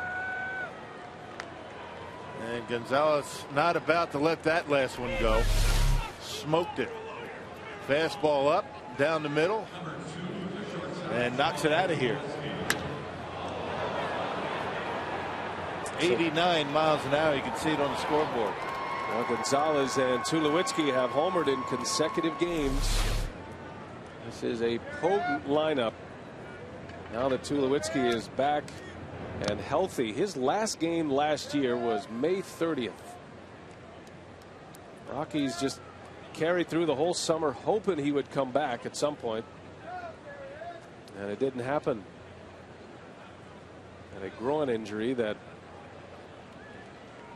as the Rockies fell out of the race and were heading towards 100 losses, they lost 98. They just decided to shut Tulowitzki down, give him a full off season after rehab, and then a fresh start this season. Yeah, why not, right? I mean, what's to prove to bring him back too soon and then re-injure it?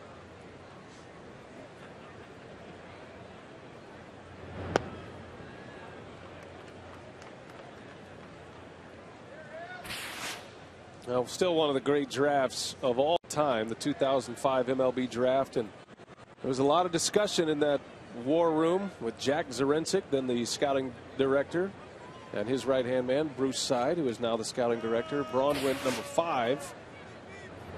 And remember, Braun was a third baseman at Miami coming out of college, and Brewers passed on Tulowitzki. Tulowitzki went to the Rockies 2 picks later. And then those two finished 1-2 in the Rookie of the Year just 2 seasons later in 2007. And Braun winning by an eyelash. And folks in Colorado still upset about that decision. They felt like Tulowitzki, who had been there from day one. Remember, he was the opening day starting shortstop in 2007. Braun spent the first 6 weeks in AAA. I guess you couldn't hurt yourself picking either one, but the one thing, you get Ryan Braun, and he's been able to, knock on wood, stay a lot more healthy than Troy Tulowitzki. Now both signed very long, decade-long contracts. Tulowitzki was first, and then Braun shortly thereafter the next season, followed by signing what was essentially a 5-year extension on top of a 5-year deal.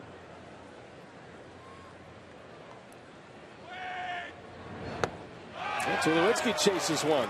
Down he goes on strikes. So after the home run by Gonzalez, Estrada comes back with a strikeout, number 7. The first out of the 5th. And there it is again, a changeup, that super slow motion, outstanding look at that changeup, and Tulowitzki just waves at one out of the zone. Kind of just rolls off of the 3 fingers, the middle finger and the pinky. Has that reverse spin on it.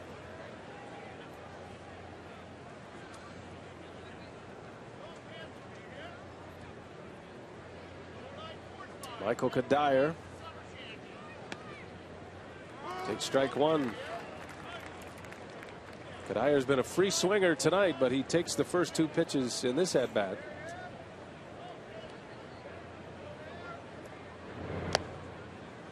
Two and one. There's been a lot of big contracts signed. Speaking of Tulowitzki and Braun, and it's a trend that has continued. Buster Posey signing a long-term deal recently in the last couple of days. I think it's great for the game. You lock up these great young players, these star players. They are defined with their franchise. Ryan Braun makes no bones about it. He wants to spend his entire career here. Well, it's been good to him. Miller Park, Brewers baseball, the fans. And it's a very good place to play. Climate controlled, and he loves Milwaukee. 3-2 pitch. Kadire takes a called strike 3. Back to back Ks for Estrada, and 2 gone here in the 5th. And 8 strikeouts, 2 of them looking.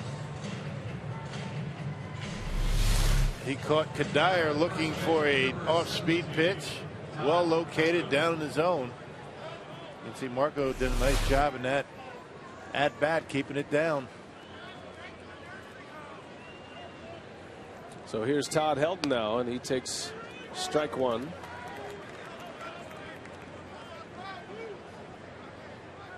Helton has a hit tonight. He singled into right center in the 2nd inning. Popped up into foul territory back in the 3rd. And he gets under this one. Had him fooled. Fly ball, center field. Gomez is there. The inning is over, but not before Carlos Gonzalez ties it up with a 2-run homer. Top of the order coming up for the Brewers. Aoki, Weeks, and Braun. All square, 4 apiece.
Copyrighted telecast is presented by authority of the Brewers.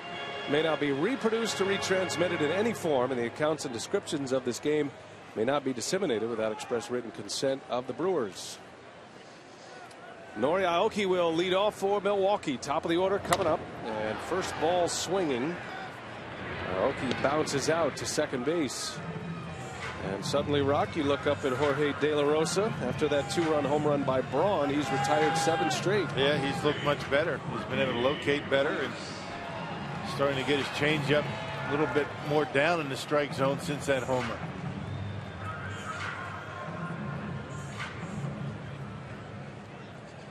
That's amazing how the game can change quickly, especially when you have 2 high-powered offenses like the Rockies and the Brewers display. The Brewers were hoping to get De La Rosa on the ropes and get into that bullpen, and there is activity now in the bullpen as De La Rosa is approaching 75 pitches. But he had a quick inning last inning, a 3-up 3-down frame with a strikeout, and retires Aoki on the first pitch. Weeks has been aboard twice. He walked in the first. He singled his last time up, and he was aboard when Braun went deep.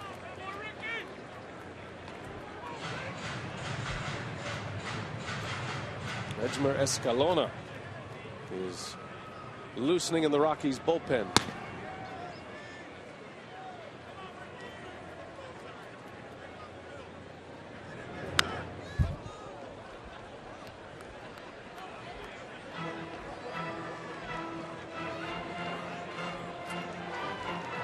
Brewers have activity in their pen as well. Brandon Kensler.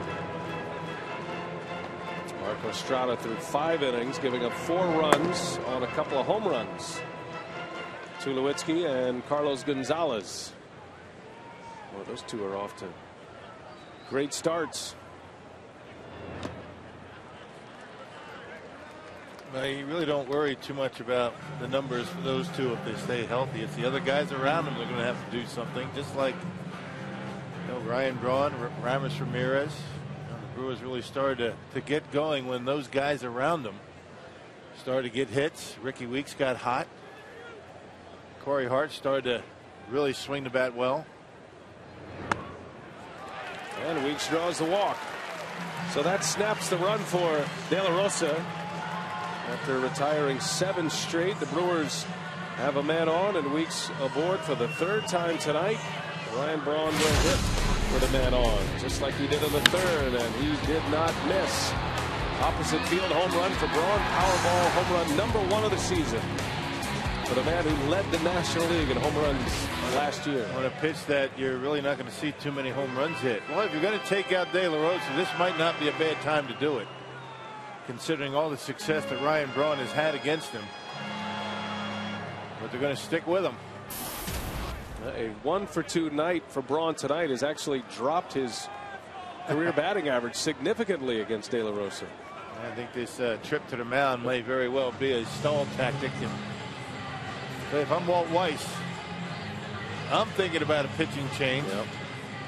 Ryan Braun is now 8 for 11 lifetime against De La Rosa, with 2 home runs and 3 walks, 8 hits and 11 at bats.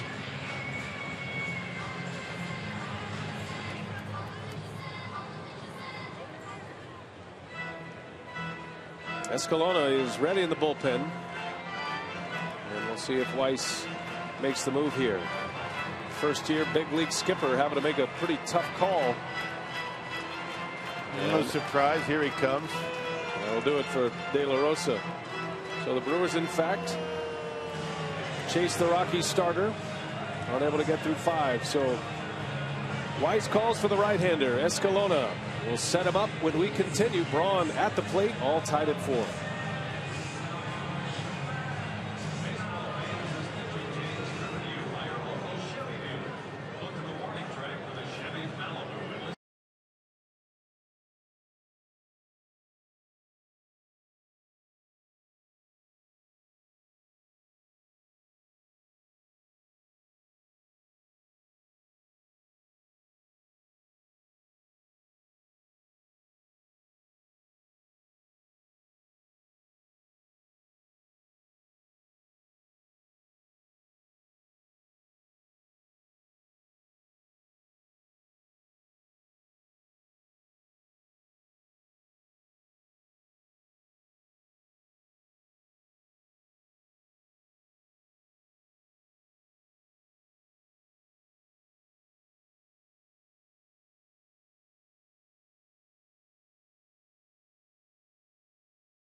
Our Soup emailed a booth question. Mary in Greendale is asking, what does a starting pitcher do the day after his start?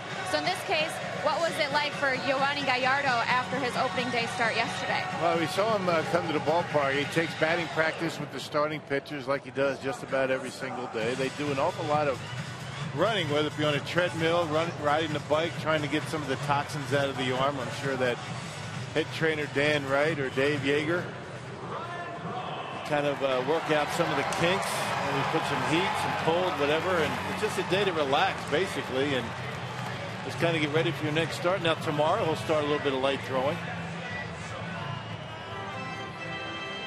See the numbers on Gallardo yesterday. No decision. Well, now Braun is up, and the new hurler is Edgmer Escalona on an opening day roster in the major leagues for the first time. He appeared in a career high 22 games last year, Rod, and just about a strikeout per innings pitched, although a very high ERA. Yeah, 0-1 in 22 games, and you can see the earned run average over 6. He's got a big fastball, and he's also got a splitter that he's working on to go with a slider. And he's got a big arm. He throws in the upper 90s. All tied at 4. Carlos Gonzalez homered in the top of this frame to even it up in a 2-run home run. Tulowitzki is homered today. Braun hit a 2-run shot in the 3rd to give the Brewers the lead. Escalona deals a strike.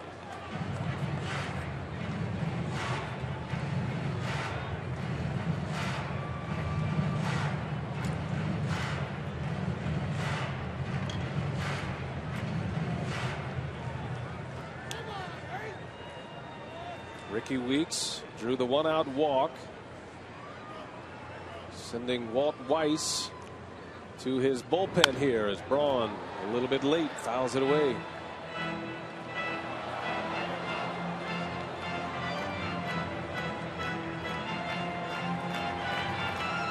See Braun trying to heat up his hands. And even though it's a controlled environment here, the roof is closed, you can still only warm up Miller Park about 20 degrees from the outside temperature. There's no air conditioning in this ballpark, but there is heat. Here's the 0-2. And Braun, it's sawed off, fly ball to right. Easy enough for Kadire. And there's out number 2 and a big out for Escalona. Yeah, but all fastballs, 93. That last one at 94, boring in on the hands of Braun. Nice pitch.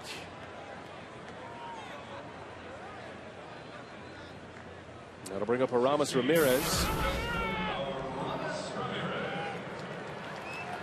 You wonder if Ricky Weeks will be on the move here. Trying to steal a base against a pitcher he has never seen before, at least gotten a read off of. These guys do a lot of work. First base coach Garth Orge and Ed Cedar, they spend a lot of time trying to find whatever video is available, trying to see guys' moves. Not just the starters, the relievers as well, just for a time like this. Something that they might do when they throw over, go to home plate, might tip them off. The coach is constantly working, trying to get an edge for their players. Well, it's all a numbers game for Garth Orge at first base. He holds that stopwatch and might literally just show the base runner the number that he gets, the time it takes for the pitcher to either throw to first base or throw it to home plate. It's all a formula. Well, base runners know how long it takes them to get to second base given their lead. You figure on average a catcher gets it from his glove to second base in about 2 seconds. So if it takes a pitcher extra long time to get rid of it, then you take off.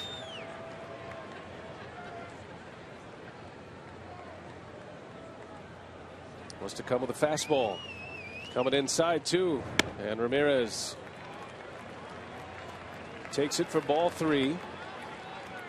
It's interesting, isn't it, watching Torrealba work? And I mean, the pitcher's got to be the one that makes the last decision, but I think Torrealba, he originally called for the breaking ball. Escalona shook him off twice and immediately a mound visit. catchers take it personal sometimes. Right. Yeah, well, 3-0. They don't want to give Ramirez anything to hit, right? They're going to go with it. See if he has a green light. 3-0. Then with a slider. Yeah. And Ramirez draws the walk, starting with a fresh count with Lucroy coming up. 2 on now. It was a Ramirez walk in the 10th inning yesterday that set up Jonathan Lucroy's walk-off sacrifice fly. Torrealba very animated out there defensively. Lets everybody know what's going on. Throwing out instructions.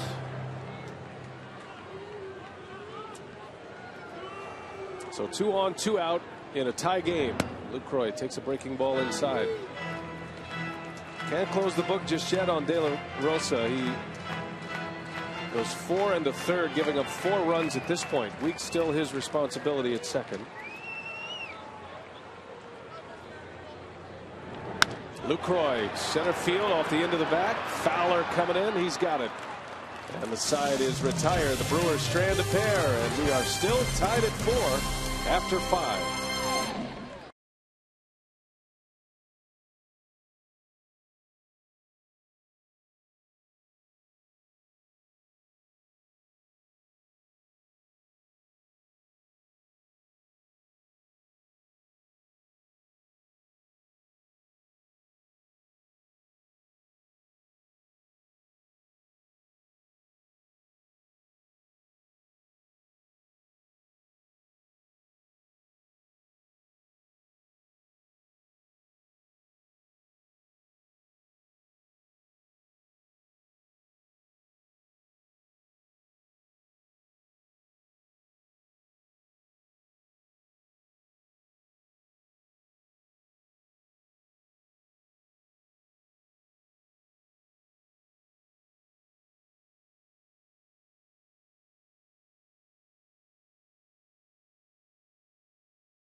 This one will be decided by the bullpens here tonight. All tied at 4. Both starters are out. The Brewers chasing De La Rosa, 4 1/3. And now Marco Estrada gives way to Brandon Kinsler as we head to the 6th inning. Hey, you see his numbers from a year ago. Injury-plagued year for Brandon, but 14 games with the Brewers and had some luck coming out of that bullpen. 3-0 at 378 earned run average. Kinsler, 13 appearances in spring training. Gave up 8 runs in 14 2/3 innings. Much of that damage came late in spring. Well, Marco Estrada strikes out 8 in 5 innings, gives up 4 runs, all earned. Home runs by Tulowitzki and Gonzalez. As Chris Nelson fouls it away. By the way, we're on a perfect game watch right now. The Texas Rangers and the Houston Astros. Yu Darvish of the Rangers is perfect through 6. Rocky has 11 strikeouts. Yeah, that's amazing. You wonder if he's going to be able to finish. You figure with 11 strikeouts, his pitch count's got to be getting up there. A lot of deep counts, I'm sure. So that game is in Houston. 2 American League foes. Still has a. How's that sound? Have a tough time with that, huh? The Astros and the Rangers. Now in the same division in the American League West. So we'll keep you updated and certainly bring you highlights if it gets to that point. 6 perfect innings for Yu Darvish against the Astros. The Rangers in their history have 5 no-hitters. Nolan Ryan has 2 of them.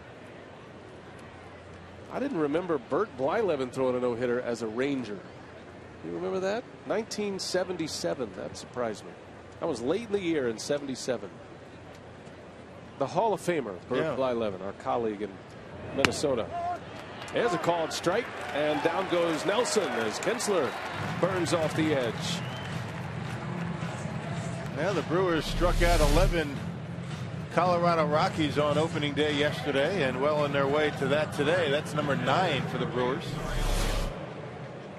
Kinsler with great stuff, good moving fastball, good tail on it, going in on a right-handed batter, and a great slider.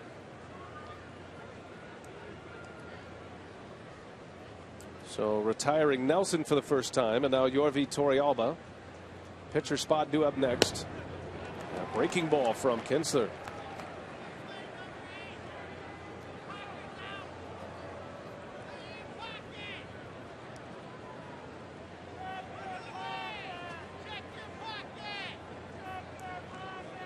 Brandon Kinsler, Las Vegas native, married this offseason, and the long road back. Another breaking ball, and it's quickly 0-2. That's that slider we're talking about. Yeah, good late break on it, keeping it off the outside corner.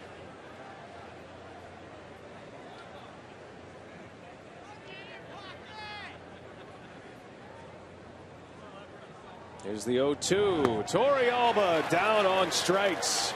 He stuck with it, didn't he? 3 consecutive sliders from Kinsler. 2 gone in the inning. Back-to-back Ks. Yep, all sliders, and the best one probably the last. And you see the dot on that baseball going down and away to Torrealba, and never really came close to either one, any of those sliders. Hey, residents of Milwaukee, Ozaki, Racine, Washington, Waukesha counties can purchase half-price tickets to Brewers games for the Pirates and Cardinals the 29th through May 3rd. Save 50% on tickets at brewers.com/5county. Interesting that Walt Weiss giving Escalona an at-bat here. Escalona, the Rockies reliever, looks to be a bit overmatched. A little bit early to be burning up your bullpen, I guess, in the 5th inning. Yep, and playing with a thin bench as well, with so many pitchers, relievers. So after the 2 quick outs, and that's quick work. And how about Brandon Kinsler striking out the side? 3 up, 3 down, 3 Ks. Still tied at 4 as we head to the bottom of the 6th. The Brewers coming up.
6. Sausage races back at it for day 2. Chorizo having a big showing here today. By the way, if you're looking for the best Brewers coverage on the web, you can read Andrew Gruman's daily stories and columns all season long. That's foxsportswisconsin.com.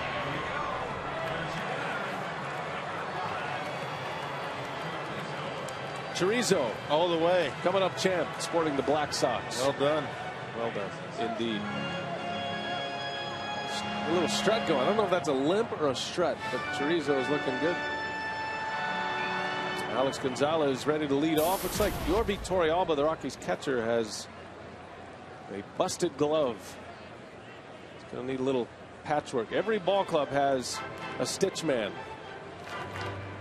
Usually an athletic trainer. It's like one of the unspoken tools of the trade. And Willeen Rosario will give him his glove. Torrealba says, yeah, it's good enough. All right, I can catch with anything. It doesn't matter. It's better than my bare hand. Well, you hate giving up your gamer, don't you? Most guys will have a backup. Apparently it's in the clubhouse and he didn't want to wait for it. Of course, the clubhouse is what, 5 strides from the dugout? Yeah, it's a long walk. You pack a lunch. Escalona back on the mound after his first trip to the plate. Kinsler strikes out the side for the Brewers. The Brewers bullpen was terrific yesterday. Yep, they got it now. Yeah, there's the new glove. That was a quick fix. I mean, John Axford gave up the home run, the blown save to Dexter Fowler. Axford struck out the side, however, and everybody else in that bullpen was terrific. Kept the game in striking distance for the Brewers. Brewers weren't doing much offensively yesterday until the 8th inning, and then finally scoring 3 runs. Renicky was quick to credit his bullpen in the postgame presser last night. Yeah, Burke Badenhop looked very good. Jim Henderson, ultimately the winning pitcher in yesterday's game.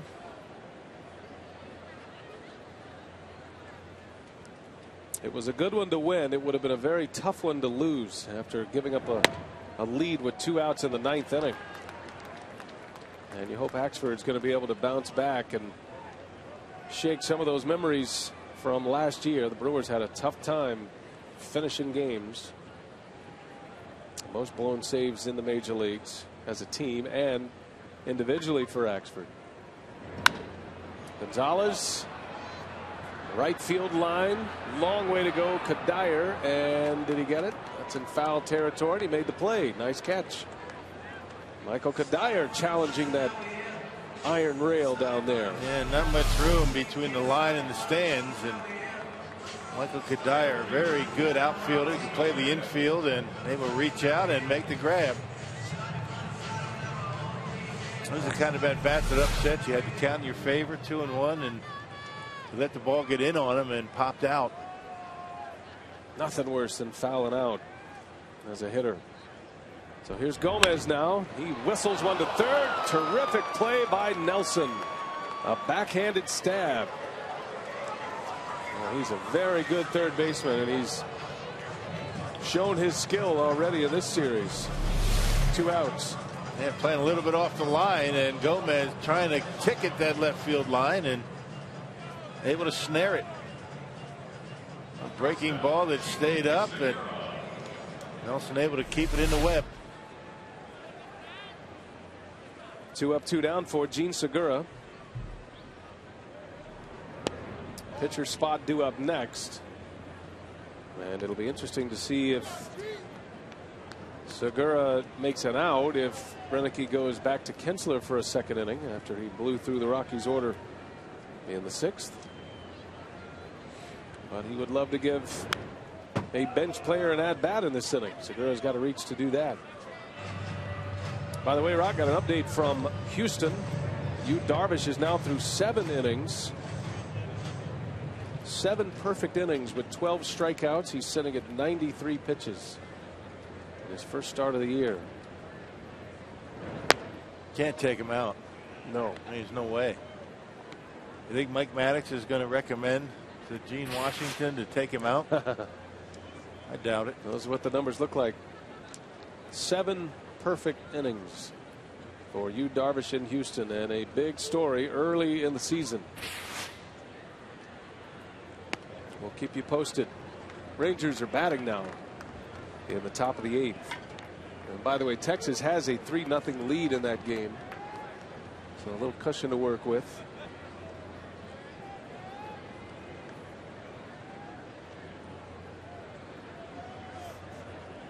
Hitters count for Segura.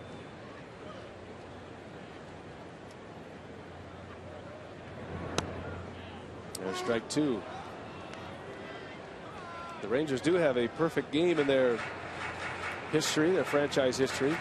Matter of fact, the last no-hitter for that franchise was a perfect game. Kenny Rogers against the Angels back in '94.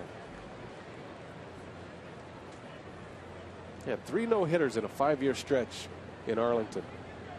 Nolan Ryan twice, and Kenny Rogers. The perfect game. The Brewers have 1 no-hitter in franchise history. It was probably the best caught no-hitter in the history of no-hitters. No doubt. No doubt. I mean, Juan Nieves threw the no-hitter, but I thought the big story that particular night was Bill Schroeder behind the plate. Everybody said so. Yeah. There's a base hit to right. Segura singles. And the inning is alive. And they throw behind Segura and hits him. And now he's on his way to second base. The ball dribbles into the dugout. And Segura will be awarded third base. Yep. 1 from the mound and 2 from the field. So he's at third. Boy, that changed in a hurry. And they had a really good shot at an out there. But Segura had the ball bounce off his back and into the dugout. Yeah. I mean, Kadire throwing behind the runner, kind of playing possum there and almost getting Segura. Goes into the Brewers dugout and it's 2 bases from there. Well, now indeed, Brewers are going to go to the bench.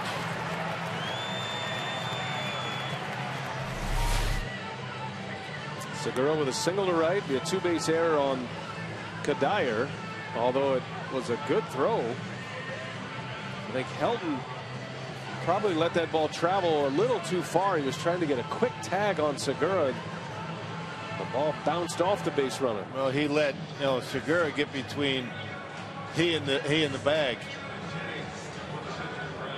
Well, the rules are, I mean, if the pitcher throws the ball in the dugout, you get 1 base. If it's in the field, if it's a ball hit, it's in the field, or something other than a pitcher throwing it, you get 2 bases from where you're at. 1 from the mound, 2 from the field, and now Chris Davis in his second career major league at bat.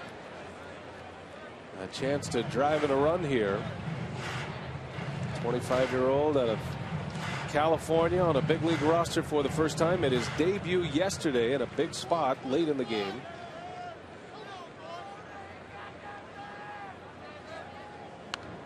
And Davis fouls this one away. And Sophia has more on Chris Davis. And Sophia, here's a guy who's had quite a week both on and off the field, right? Yes, it's been a whirlwind week for Chris Davis. He got engaged on Tuesday, finds out Wednesday that he's made his first major league roster, makes his debut yesterday. So how about his first major league hit here to complete the career milestone here? That would be something. And he's hoping to get that one out of the way in a hurry. And a huge spring. Davis, very highly thought of in the Brewers system, and you don't see prospects make major league rosters this early in the game as a pinch hitter, which is pretty much what he's going to be. Well, he was so hot, the Brewers decided to bring him in. They needed an extra bat on the bench. You just hope he's going to be able to get enough at bats to stay hot. Davis beat out Blake Lally for that final spot on the roster, on the major league roster.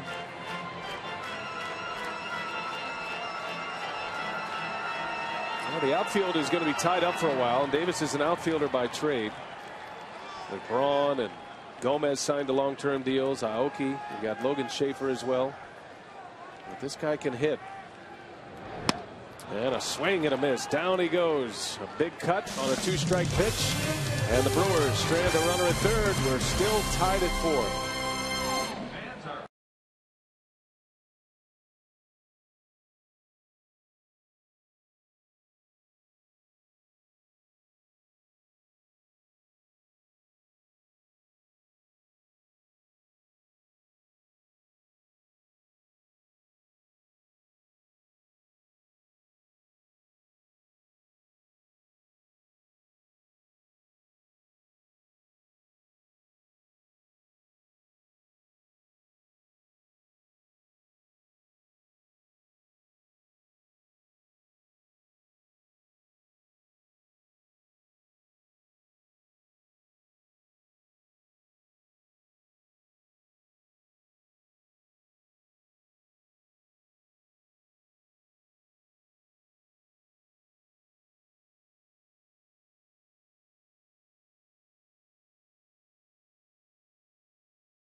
Wisconsin is brought to you by the Wisconsin Lottery, reminding you to please play responsibly. And by Miller Lite. It's not just a good time, it's Miller time. Getting to the back third of the ball game here. To the 7th inning we go, all tied at 4. And both teams benefited by the long ball. Mike Gonzalez is next out of the bullpen after Kinsler struck out the side in the 6th inning. Gonzalez will deal with the top of the Rockies order. Yeah, one of 2 left-handed relievers that the Brewers have in their bullpen from the Washington Nationals. Great numbers for Gonzalez a year ago. 47 appearances and a 3.03 earned run average, and very tough against lefties. Lefties hit him at a 180 clip last year. Mike Gonzalez, one of the big acquisitions this offseason. He and Tom Gorzolani, teammates in Washington a season ago, and both put up terrific numbers for the Nationals. We saw Bert Badenhop yesterday. He was acquired via trade. And 3 veteran relievers to address some of the problems from a year ago. Gonzalez, a former closer, spent some time closing games with the Pirates and the Braves. Native of Corpus Christi, Texas.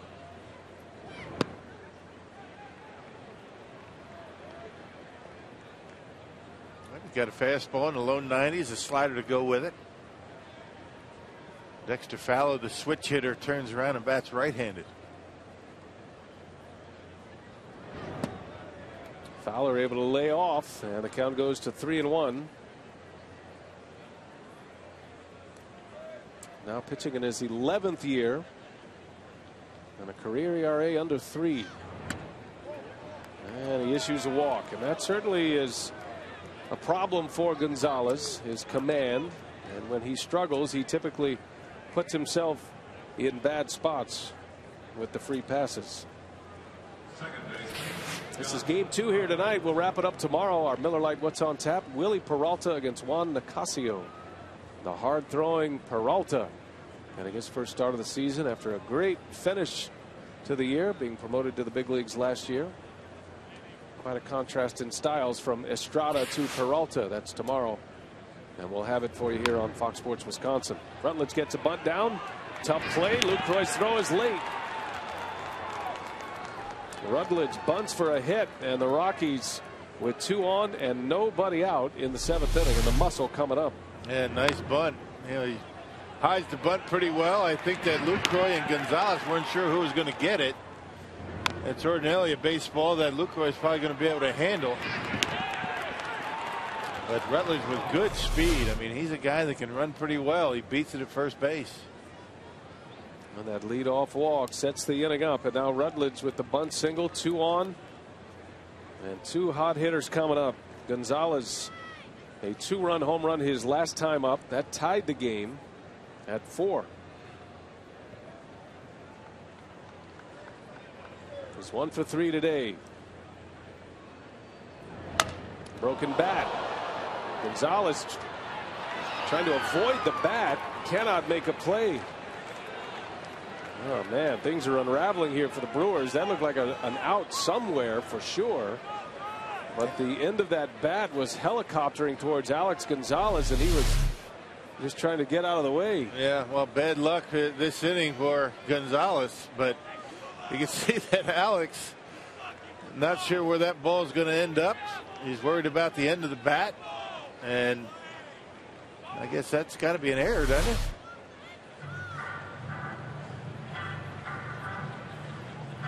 And Ron Renicky on his way out. The Rockies have the bases loaded. They actually are going to score that a base hit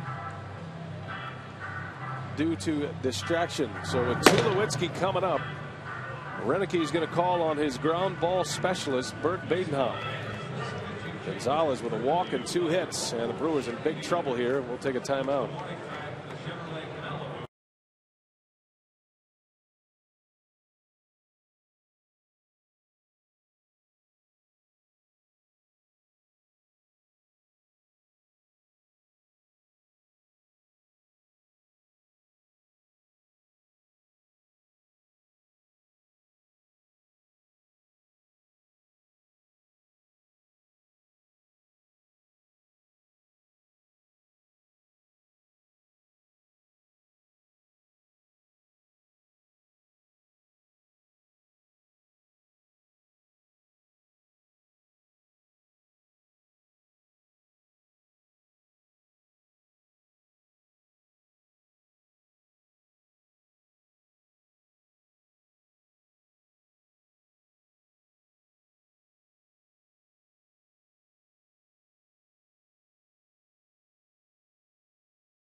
Out, and their big slugger coming up, Troy Tulowitzki. Fowler reached on a walk. Mike Gonzalez giving up a bunt single to Rutledge, and then an infield hit on a broken bat by Carlos Gonzalez. Gonzalez is out, and Bert Badenhop is in, and a spot tailor-made for a sinker ball pitcher. The Brewers would love to be able to turn 2 here. Yep, tossed a perfect 8th inning in yesterday's game, including 2 strikeouts. Had a terrific spring. And was lights out in 66 relief appearances last year with the Rays. Bert Badenhop made his Brewers debut yesterday, retired the side in order, and now has to deal with Troy Tulowitzki, who has homered tonight, hit a long home run to left center. One thing about this Rockies lineup, and they have a ton of hits. They have 23 hits already in this series in the first 2 games, but they have struck out a lot as well. So far tonight, 11 Rocky strikeouts. And 22 of them in the first 2 games. Wow. Badenhop could use one here. Tulowitzki has 2 career grand slams. Last one came back at 08. And has already homered in each of the first 2 games. Went to right center yesterday and deep left center here today.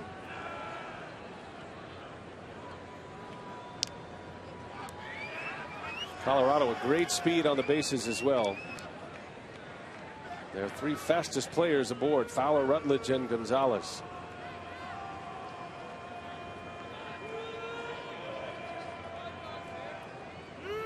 Ball and a strike.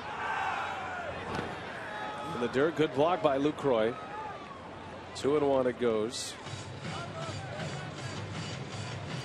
Troy Tulowitzki leaving no doubt about his first 2 home runs of the season. Opening day against Gallardo yesterday. Bangs it off the Toyota territory, and then off Marco Estrada earlier tonight. That was in the 3rd inning. And a 1 hopper into the Harley Davidson deck. And he's got the count in his favor here with the bases loaded. Look out. You don't want to go 3-1, that's for sure. You got to make a good pitch here. The 2-1. Tulowitzki fouls it away. 2-2. Good pitch by Burke Badenhop. Not overpowering. 89, 90 miles an hour with sink. Left that one up a little bit.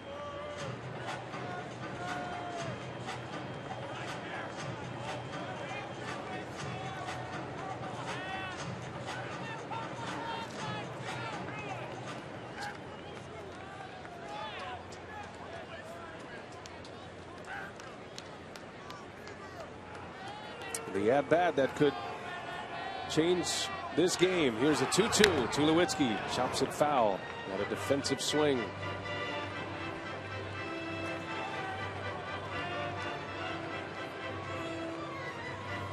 The Brewers made a trade to acquire Badenhop. They traded Raul Mondesi Jr., the son of the former big leaguer, former all-star with the Dodgers, an outfielder in the lower levels of the minor leagues.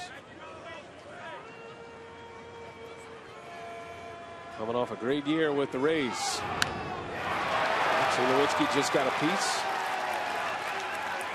Count remains at 2-2. I think the crowd thought he had swung and missed. And that's certainly what Badenhop could use right here. Then the double play ball. Brewers playing the infield back. Up the middle, they're probably going to try and turn 2.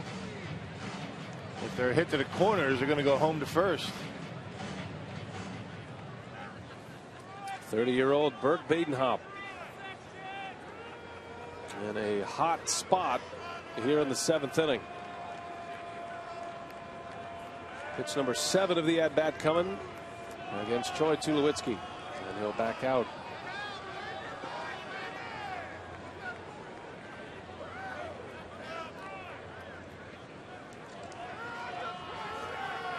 Brewers set up to turn 2 around the infield. 2-2 pitch. Fly ball right center. Gomez is back. That's going to be deep enough to score a run. Throw comes into 3rd. And Tulowitzki has given the Rockies the lead 5-4 on a sacrifice fly to center. Well, now look for your double play ball. Get out of this mess with only 1 run in. Gomez doing the right thing, throwing to 3rd, hitting the cutoff man, and that keeps Carlos Gonzalez at first base, keeping that double play in order.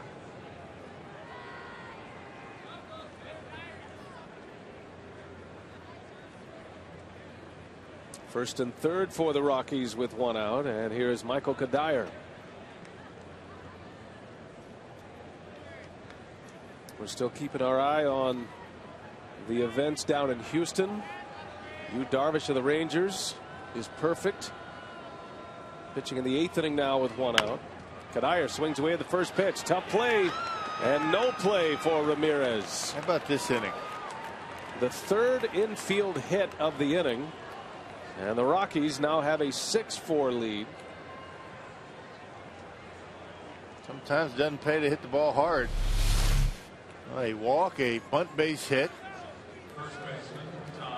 a 1 hopper to Alex Gonzalez that barrel of the bat almost hit him. Carlos Gonzalez reaches, and now a swingy bunt down the 3rd baseline. And one of those innings. A walk and 3 infield hits to go along with a sac fly. 1 out, 1st and 2nd. And now the Rockies lead by 2.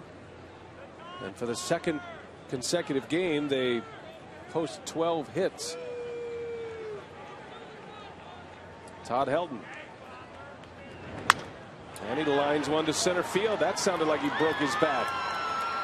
Rounding third, in to score is Gonzalez, and it's 7-4. And the Rockies making the most of their hits in this 7th inning. RBI for Helton, his first of the year. Left that one upstairs, and Todd Helton jumping on it early and not messing around. And sinker going away up a little bit, and Helton stays on it off the end of the bat and dumps it into center. So a 3-spot for the Rockies here in the 7th. Still only 1 out. All 3 of those runs belong to Mike Gonzalez, who did not retire a hitter.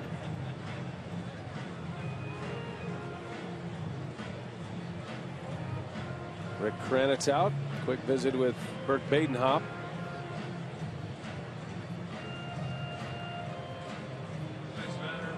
Yu Darvish is now through 8 complete innings. A perfect game with 14 strikeouts. Wow. Well, that is going to be the story of the night with 3 more outs. The Rangers and the Astros, and the Rangers have a 3-0 lead there. There's Nelson, takes a ball. I beg your pardon, 5-0 Texas lead. So some room to work with.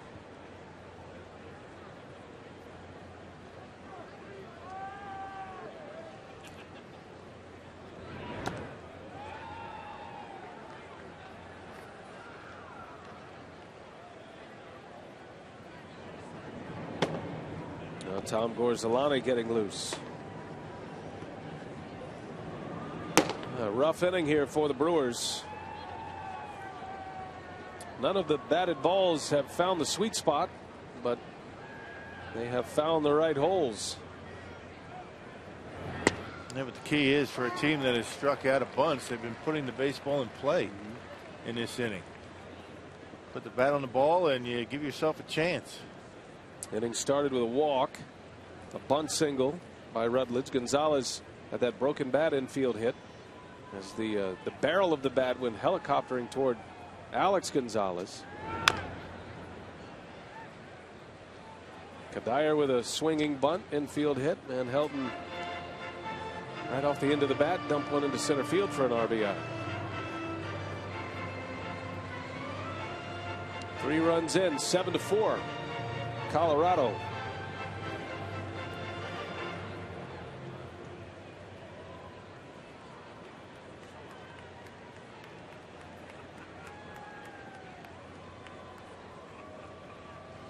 Two and two to Nelson. Bouncing ball to Badenhop. Chance to turn it to Weeks for 1. And there's the double play.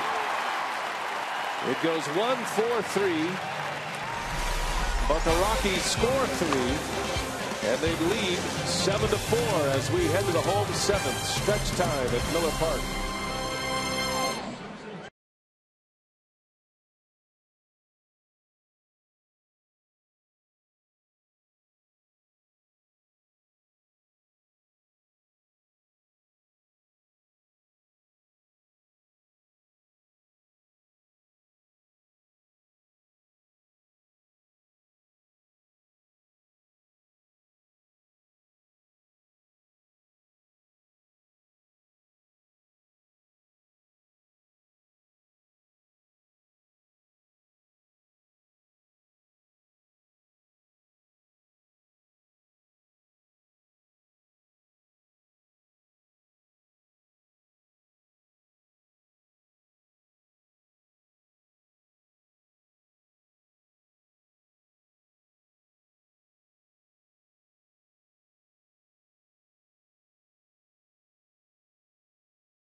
They get RBIs from Tulowitzki, Michael Kadire, and Todd Helton in the middle of their order.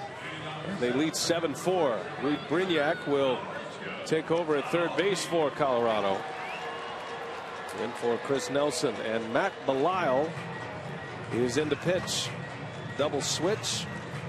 Belisle, tough reliever, hard throwing right-hander, and he'll have to deal with the top of the Brewers order coming up. Been a good reliever for many years. 80 appearances last year for this Rockies ball club, and pitched a third of an inning in yesterday's opening day loss.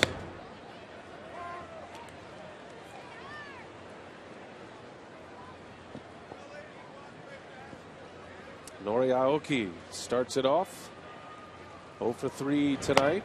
Aoki's countryman and good friend, former WBC teammate Yu Darvish. 3 outs away from a perfect game in Houston tonight. Rangers are batting in the top of the 9th inning. And a 5-0 lead. Well, we had the year of the no-hitter 2 years ago. Had another year of the no-hitter last year with 7 no-hitters. 3 of those were perfect games last season.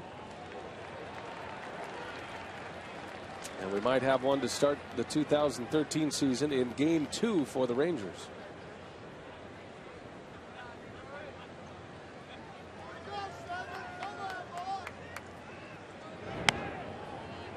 Three and 2 to Aoki.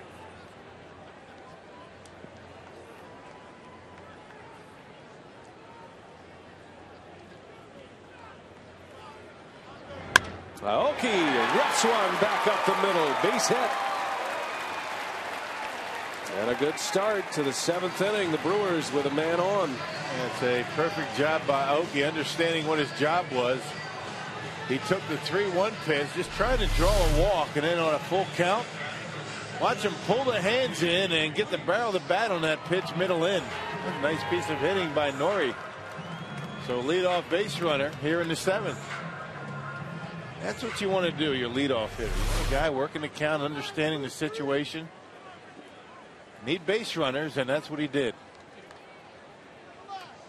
Ricky Weeks, Wendy's at the plate. Been on base all 3 times tonight. 2 walks and a single. He singled in front of Braun in the 3rd inning. Braun went deep to right, a 2-run homer. Brewers had a 4-2 lead at that time. Carlos Gonzalez did a 2-run home run in the 5th to tie it for the Rockies, and then Colorado scoring 3 in the 7th.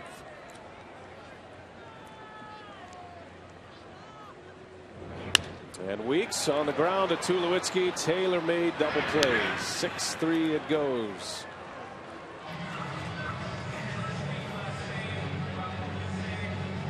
And 2 outs with 1 swing of the bat. So the base is clean for Ryan Braun. The Firestone Extra Mile Index. Ryan Braun, most hits since his debut, which was May 25th of 07 in a Rookie of the Year campaign. If you start the clock on all these players from that time, only 3 players with more hits during that stretch in Major League Baseball.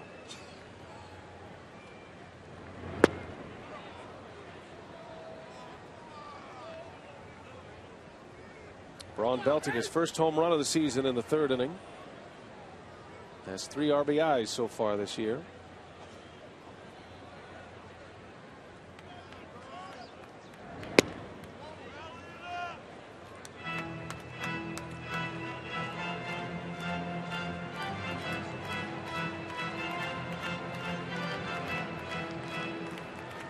Now the Brewers had a late rally last night, scoring, or yesterday I should say, scoring 3 runs in the 8th inning to come back. As Braun takes a strike from Belisle, it's 1-2.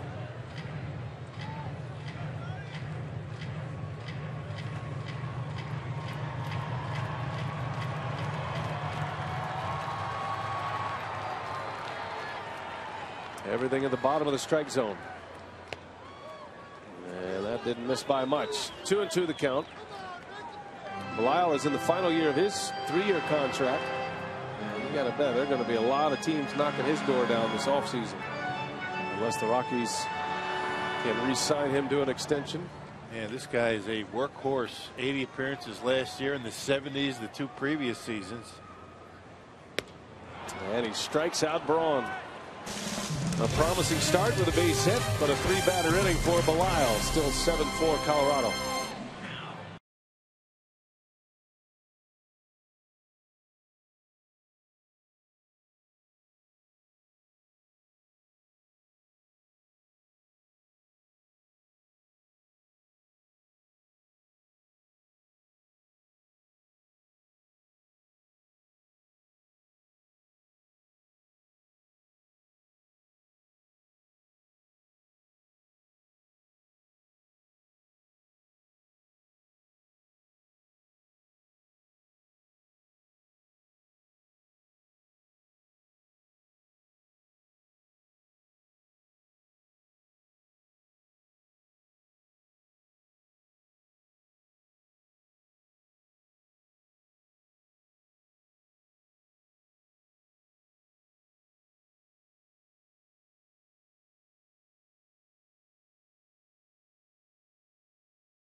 For the Brew Crew, the Rockies started with a leadoff walk, a bunt single, this broken bat infield single, and then Tulowitzki with a sacrifice fly gave the Rockies the lead. A swinging bunt by Kadire, an infield RBI single. Helton broke his bat, dumped one into center field. Another run came in, and when it's all said and done, 3 runs in for Colorado, all belonging to Michael Gonzalez.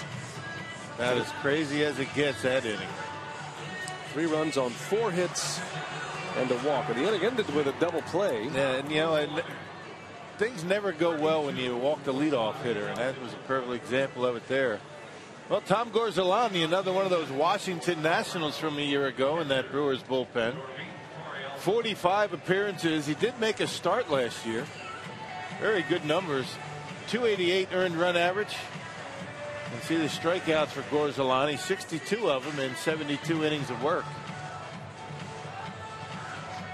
So as we carry on here at Milwaukee, we're keeping an eye on the action in Houston with Yu Darvish throwing a perfect game through 8 innings.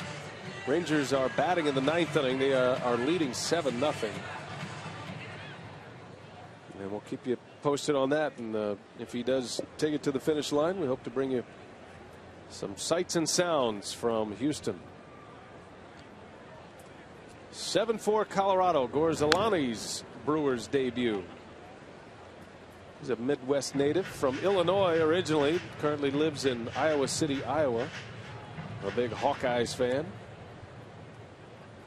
It's about a 3.5-hour drive to Miller Park, he said, from his house. So he's just close enough to friends and family.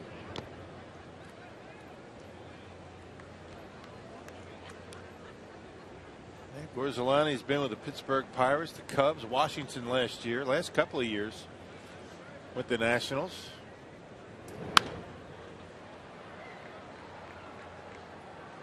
Been a starting pitcher throughout most of his career until really last year.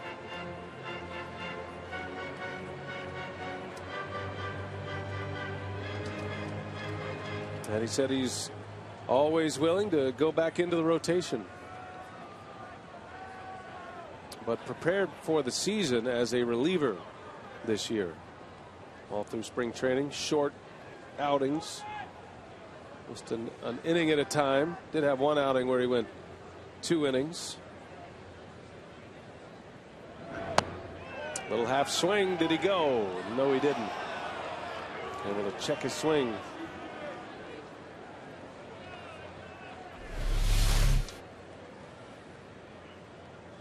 I tell you what, he looked like he went to me.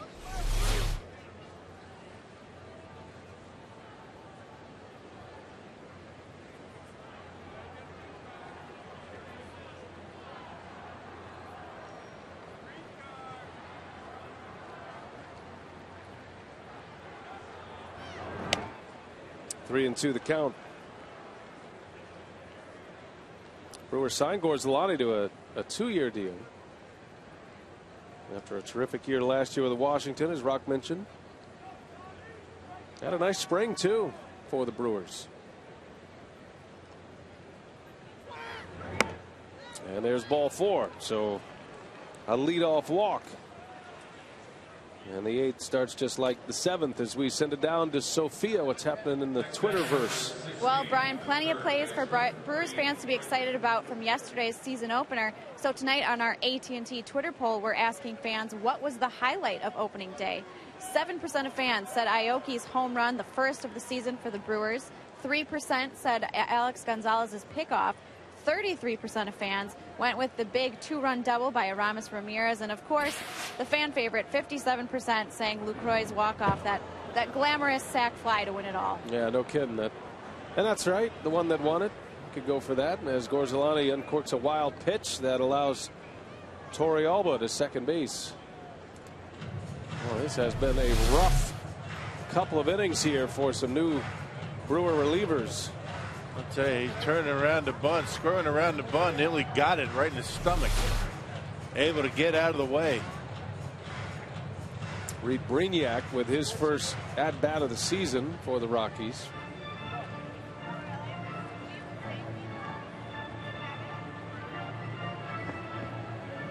Yu Darvish is 2 outs away from a perfect game. The Rangers right-hander in his second year in the big leagues. There is a U on the mound for the Rangers and a Ryu on the mound for the Dodgers tonight. The Korean-born Ryu. There's a bunt, a good one. Ramirez can't make the play. Oh, and this 8th inning is beginning just like the 7th. A walk and a bunt single, and the Rockies now with 14 hits in this game, as Brignac's first at bat as a Rocky is a base hit. Well, that's a good idea by Brignac. It almost looks like it's a bunt, a sacrifice bunt, just to advance the runner over to third base. I think Ramirez is going to make that play a little bit easier had Gorzelani not gotten his way. A good execution by Brignac.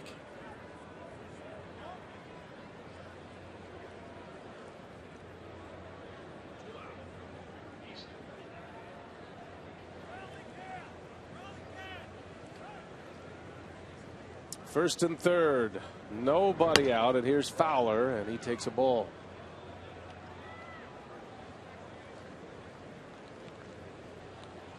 Now, Rock, the perfect game has come to an end. Boy, couldn't have come any closer. 2 outs, base hit. 2 outs in the 9th. Up the middle, lose the perfect game and the no-hitter.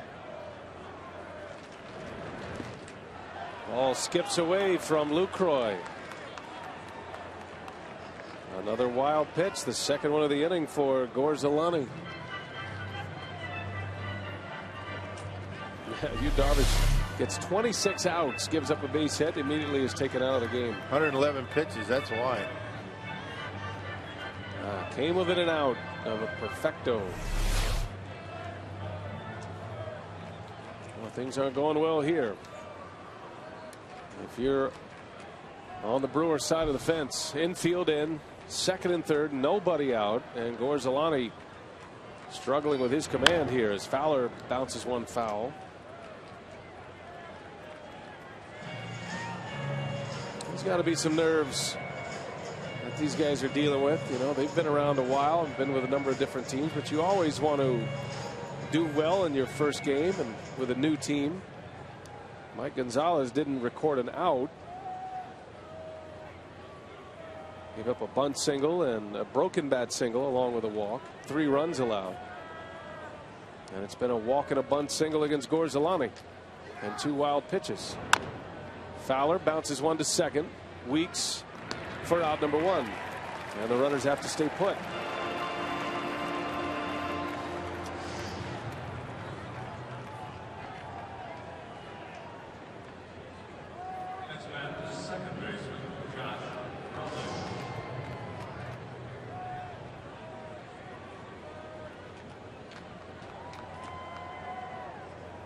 Here's Josh Rutledge.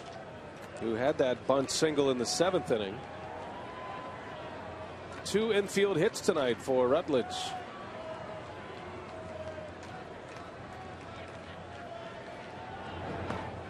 And one was a very hard hit ball down the line that Ramirez was able to knock down. The other, that bunt.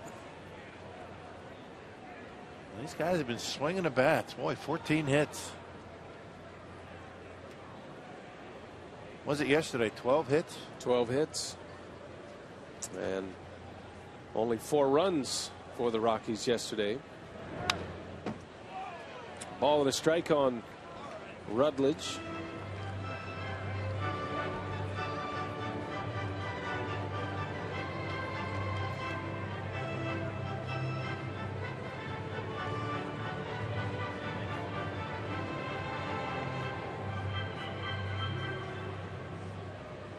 Looking ahead to the Brewers' 8th inning, Ramirez, Lucroy, and Gonzalez. Orsolani trying to keep the Rockies at 7 as Rutledge drills one right center. This is way back. Aoki is there to make the catch, but deep enough to score another run. Toriyama scores. It is now 8-4, and the wild pitches come back to hurt Orsolani. Well, let's give you a look at some of the action in Houston. A couple of close calls. Chris Carter flying out deep. That was early in the game. And then a great play by Mitch Moreland over at first base, but that's the base hit. The base hit with 2 outs in the 9th inning. And Yu Darvish goes 8 2/3. Marwin Gonzalez had that base hit with 2 outs in the 9th to break up the perfect game. I mean, you have to have a little bit of luck to be able to do what he almost did, that perfect game, particularly even a no-hitter. I mean, you can see tonight in the last 2 innings for the Rockies, I mean, you can make good pitches and still give up base hits. I mean, think about all the infield hits that the Rockies have had in the last 2 innings. Well, he had 3 in the 7th. And 5 total tonight. Gonzalez to Gonzalez, and he'll go to the bag. So Orsolani gives up a run, and the Rockies now lead by 4. Brewers running out of time. We head to the bottom of the 8th.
From out to Miller Park as the Brewers host the Diamondbacks this Friday, Saturday, and Sunday. For tickets, call 414-902-4000 or visit brewers.com. Crowd tonight of just shy of 25,000. Don't forget that Friday game against the Diamondbacks. Tickets are available, and that will be the Brewers debut of Kyle Loesch. Late acquisition. Just one exhibition start And Loesch will be on the mound Friday. So we hope you'll make plans to join us here at the ballpark. Ramos Ramirez leads off. The Brewers are down 4. Rockies have doubled up the hit total on Milwaukee, 14-7. 26 hits in 2 games for Colorado. Tulowitzki, 1 away.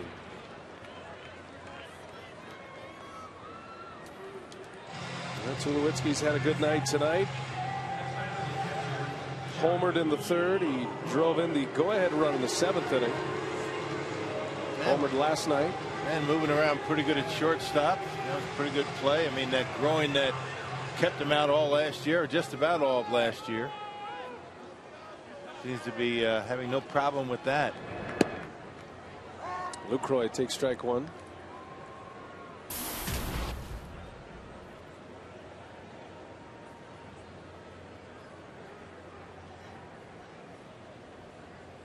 Jonathan Lucroy looking for his first hit of the season. That's the bad news. The good news is he already has a walk-off. A sac fly on opening day yesterday.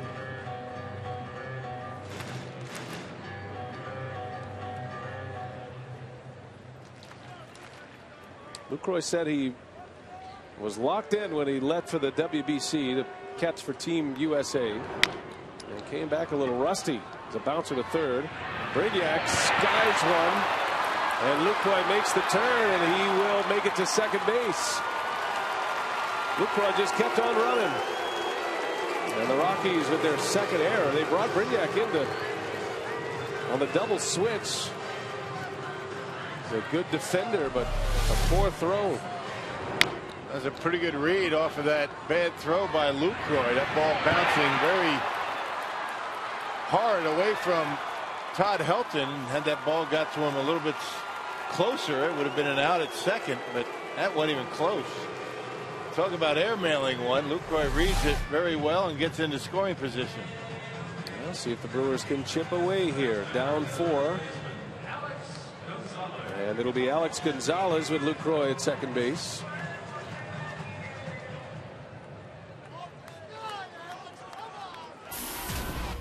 Gonzalez is hitless tonight. He's 0 for 5 for the season. He did walk a couple of times yesterday.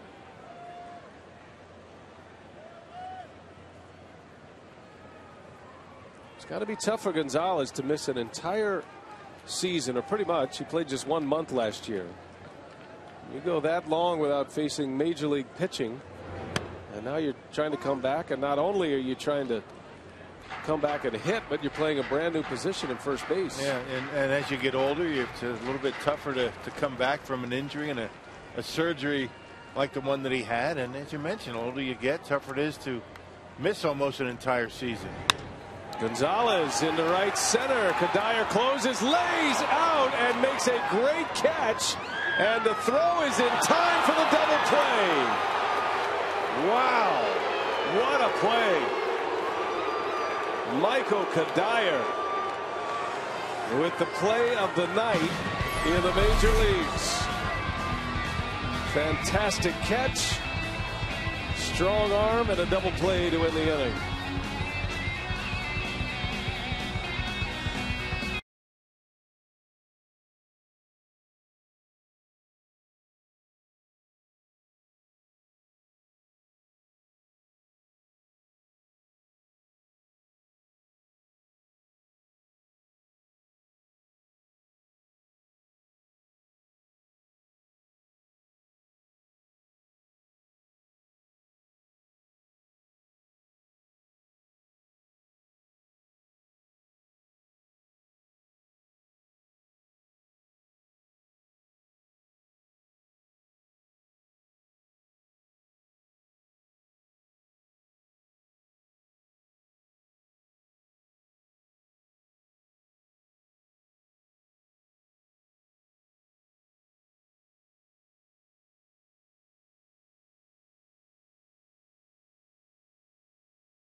Right field by Michael Kadire, a diving snare of a baseball hit by Alex Gonzalez.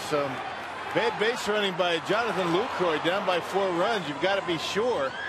And as a result of being off the bag a little bit too far, he gets doubled off. You can't do that down by 4 runs.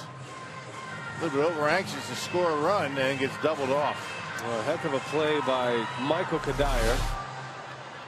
Lucroy couldn't believe that Kadire made that catch. Had no idea there was even a chance. And that's how it has gone tonight for the Brewers in the late innings. This was a 4-4 game. Going into the 7th. Rocky scored 3 in the 7th, added 1 last inning. They lead 8-4, and now Chris Narveson will be making his debut here tonight, coming back from shoulder surgery, and a long road back for Narveson. He'll do it out of the bullpen. Yeah, last start came on the 1st of May and ended up having surgery, but seemed like he was coming along pretty well in spring training right at the end, right before the season. The Brewers elected to put him in the bullpen to back him down a little bit. Right now, a 3rd left-hander out of the bullpen. Well, the first 2 left-handers have given up runs. Gonzalez allowed 3, did not record an out, a couple of infield hits and a walk, and Gorzalani giving up a run in the 8th inning. Narveson will be in there to piggyback Kyle Loesch, and because he is stretched out as a starting pitcher, meaning he's been built up to be a starter all spring. He can give you multiple innings, and that's why he's in that position with Loesch on Friday, getting his feet wet here tonight. Got to be satisfying for Chris Narveson to make the long comeback after shoulder surgery, rehabbed all season last season with the team. I remember late in the season when Narveson threw his first bullpen, first time on the mound, and that was a big milestone for him to be able to throw off a mound for the first time before the season ended. So he was actually able to essentially end his rehab and just build arm strength as he prepared for the season. Man, you know, the Brewers are rooting for him to be able to be ready to start, because he would be the only left-hander in the starting rotation. The Brewers certainly would love to have one of those, and at some point you would expect Narveson to be back in the rotation.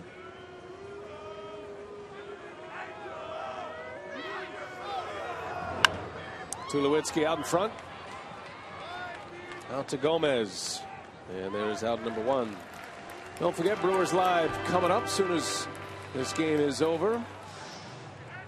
Got Davey Nelson and Craig Kashawn hosting. Bill Schroeder, you know, he'll be making a cameo, post-game instructional tonight. And what's on the docket tonight, partner? A cameo I'm making? Well, you'll be in one segment of the post-game. Is that what a cameo is? Are you going to actually speak tonight? If you're going to speak, it's going to be more than a cameo. I think we're going to be playing a vital role, as a matter of fact. I don't want to downgrade your role in the the post game. Davey and I, we're going to go down into right field. We're going to talk about just, you know, the action of throwing, gripping a baseball, and just kind of ease into the instructional season this year. You and Davey just going to go have a catch? We're going to play catch. Yeah. Nice. No, this is early in the season for us too. You don't want us to be diving headfirst into second right away, right? What will your role be in the playing catch? Just playing catch. Catching and throwing? Right. Nice. Hopefully catching and not wearing, clanking and picking it up off the ground. And what kind of glove will you be sporting tonight? A catcher's mitt? No. I got a regular glove. All right. Well, that's unfortunate. It looks better if you're wearing a catcher's mitt. That's what looks most comfortable. When you put a catcher's mitt on, do your knees just start hurting? My elbow does. Yeah. Never had any problem with the knees. It was the elbow. The big zipper. A couple of them. And I've seen you throw batting practice a number of times. You throw an excellent BP, by the way. Yeah. According to the players. Get it up there about Except 50. for Mike Cameron. You hit him a couple of times. But when you do throw batting practice to the Brewers, you get a lot of compliments. So it's funny you mentioned Cameron. He's the only guy in my whole BP career I've ever hit. Yeah, you drilled him too. I did. He's like, oh man, Rock, why you got to go there, man? Yeah, that was bad. So you had surgery, and that basically one of the main reasons why your career ended. Your elbow injury. No, that wasn't why. It was my batting average is why my career ended. Come on. But I had the big elbow surgery, ligament surgery, not Tommy John, but ligament surgery. Yeah. Early on. As Kadire bounces out, 2 gone in the ninth. Came back from that. So when you were retired or asked to leave the game of baseball, right, however you want to put it, were you throwing at 100%? I mean, could you? No. So how did you evolve from ending your career without being able to throw to being this superb batting practice pitcher? See, the one thing you got to realize is that when you're playing baseball, you've got to be able to throw every day. Right. So when you throw BP, maybe that's once a road trip. I mean, I could get my arm going, once a month, as opposed to every day. Right. You see the difference there? I get it. So it's just the lack of reps. But, did you ever think about, hey, my arm feels pretty good. Maybe I could make a comeback? No. No. No. So you went on to be a stockbroker. That didn't work out so well either. No. Thank goodness. That's real work. Braun down in the corner and reaches in. Did he get it? Yes, he did. Ryan Braun makes a nice play. Retires Todd Helton, and Chris Narveson a successful relief appearance. To the bottom of the ninth we go.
Ryan Braun and Chorizo, the highlights of the night so far. Ryan Braun, his first home run of the season, comes in the third inning, and at the time gave the Brewers a 4-2 lead. It's now 8-4 Colorado. Let's see if the Brewers have some fight in them here, as Wilton Lopez had a blown save yesterday. He was on the mound in the 8th inning, and the Brewers scored the 3 runs, and all of those runs came with 2 outs, briefly taking the lead. Carlos Gomez leads off. And there's strike 1. Yeah, Walt Weiss wanted to get Lopez right back at it after a rough outing yesterday. There was a changeup that really was the problem for him yesterday. The Brewers really got some mileage out of that pitch. Broken bad by Gomez for out number 1. Well, our shining moment of the game is brought to you by Marshfield Clinic. And how about we go to Ryan Braun's first homer of the season in the 3rd inning. Came off Jorge De La Rosa. And at the time gave the Brewers a 4-2 lead. Things were going pretty well, and very impressive pitch that he hit out of the ballpark. See the Powerball home run leaderboard. Last year, Braun not only led the club, but led the National League in home runs with 41. The Brewers as a team led the National League in homers. That's where the ranks ended up last year. Runs, stolen bases, and home runs. And Segura, a little cue shot, funny bounce, and Segura is aboard. And that should be a hit. It is a hit. Well, that had a wicked bounce on it. Funky spin, and Segura with his second hit of the ball game. Yeah, cue shot on that changeup that we talked about with Lopez, and kind of took a left turn on Rutledge out there. You see the way he hit the ground and skipped towards center field, and that will be a base hit.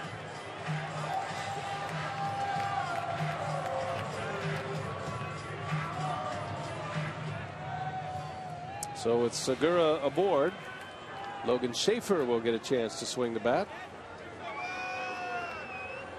Hitting in the pitcher spot. Have you ever seen a game, Rock? I'm sure you haven't, been around a while, but 7 infield hits in this game. Yeah, crazy. Most of those for the Colorado Rockies, but yeah, 6 of them. One of those days. They all count. Yeah, with the 2 big innings that the Rockies were able to put up, the 7th and the 8th, all started with walks. Never want to do that. Innings that start with walks hardly, if ever, end well for you. Walt Weiss on his way to the mound and doesn't want to see a rally get going here. Got 2 lefties coming up with Schaefer in the batter's box and Aoki on deck. Trying to play it straight, and here comes Rex Brothers. Saw him last night as well. Back on the mound. 1 out, bottom 9. Take a break.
Rex Brothers on to work. Brewers are down 4, but a man on.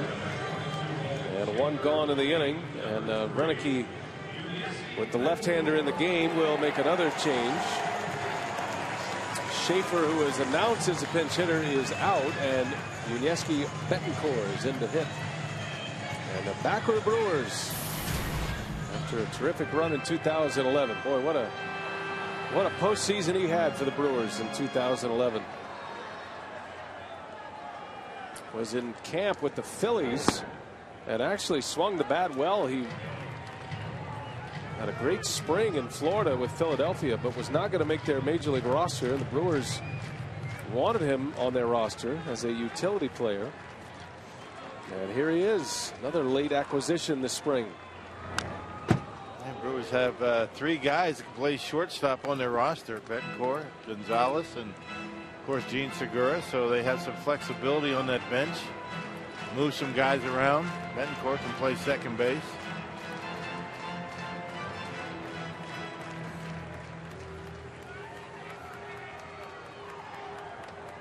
Well, the Brewers need a couple of base runners here. At the top of the order, due up next.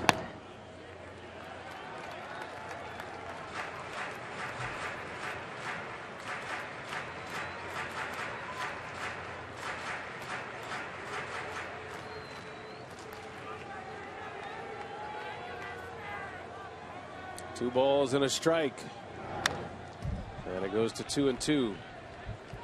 Rangers ended up winning 7-0 tonight over Houston. Darvish took a perfect game to the final out before Marwin Gonzalez singled back up the middle, broke up the perfect game and the no-hitter. Indians defeated the Blue Jays tonight. Justin Masterson the winner for Cleveland. 4-1 was the final there. R.A. Dickey took the loss. The new Blue Jay, R.A. Dickey, after a Cy Young Award year with the Mets last year. Orioles over the Rays 7-4. And some games going on right now. The Cardinals lead the Diamondbacks 3-1. Mariners are underway with Oakland 3-1 Seattle. They go to the 5th. And the Giants and the Dodgers hooked up in another pitchers duel, 1-0. Hyunjin Ryu is on the mound for the Dodgers, the Korean. He's given up 9 hits but just 1 run. Madison Bumgarner is working on a 1-hit shutout so far for the Giants as Betancourt goes deep to center. Well hit but not well enough, and back to make the catch is Fowler. Sounded good, didn't it? Just got it out in front just a little bit, kept it in the ballpark with a good at bat for Yuniesky. And now Martin Maldonado, the only position player who has not appeared in a game so far. And I'm guessing he will catch Willie Peralta tomorrow. Those two teamed up quite well last year. And I'm sure Ron Renicky doesn't want to mess with that. Brewers down to their last out, Nori Aoki.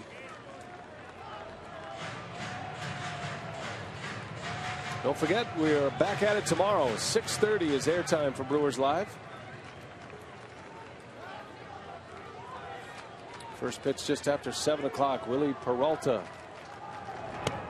will be making his 2013 debut on an opening day roster for the first time. Juan Nicasio is on the mound for the Rockies. A day off Thursday and then a 3-game series with the Diamondbacks starting Friday. Aoki with a base hit. And the Brewers still breathing in the 9th. Segura on his way to 3rd. And the Brewers with runners at the corners, getting into the muscle of the order. Yeah, one more base runner and you give yourself a chance. Ryan Braun on deck. Bring him up to represent the tying run. Boy, Aoki able to pull those hands in, pop the hips open, and get the barrel of the bat on that fastball in on him. And the Brewers still alive. 2 hits tonight for Aoki. And the Brewers with 9 hits, and with Weeks coming up, the right-hander. And the tying run in the on-deck circle, Walt Weiss. He's going to make the move to his closer. Another pitching change for the Rockies will set up Rafael Betancourt when we continue.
Segura and Aoki with base hits in this 9th inning.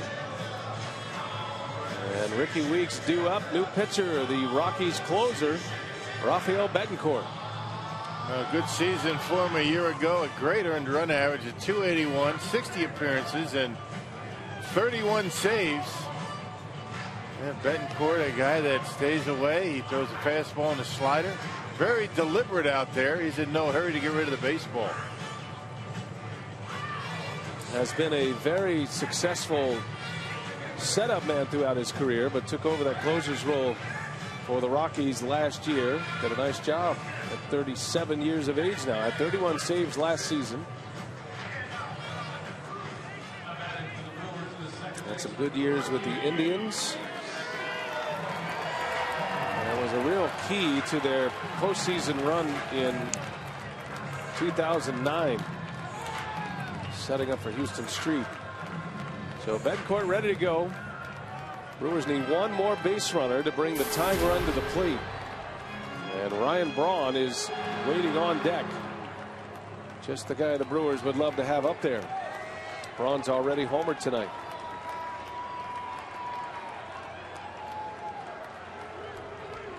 Down 4, 2 outs. Bottom of the 9th. Aoki takes off. Weeks takes strike 1. No stolen base for Aoki. Defensive indifference. But a base hit will bring a couple home now.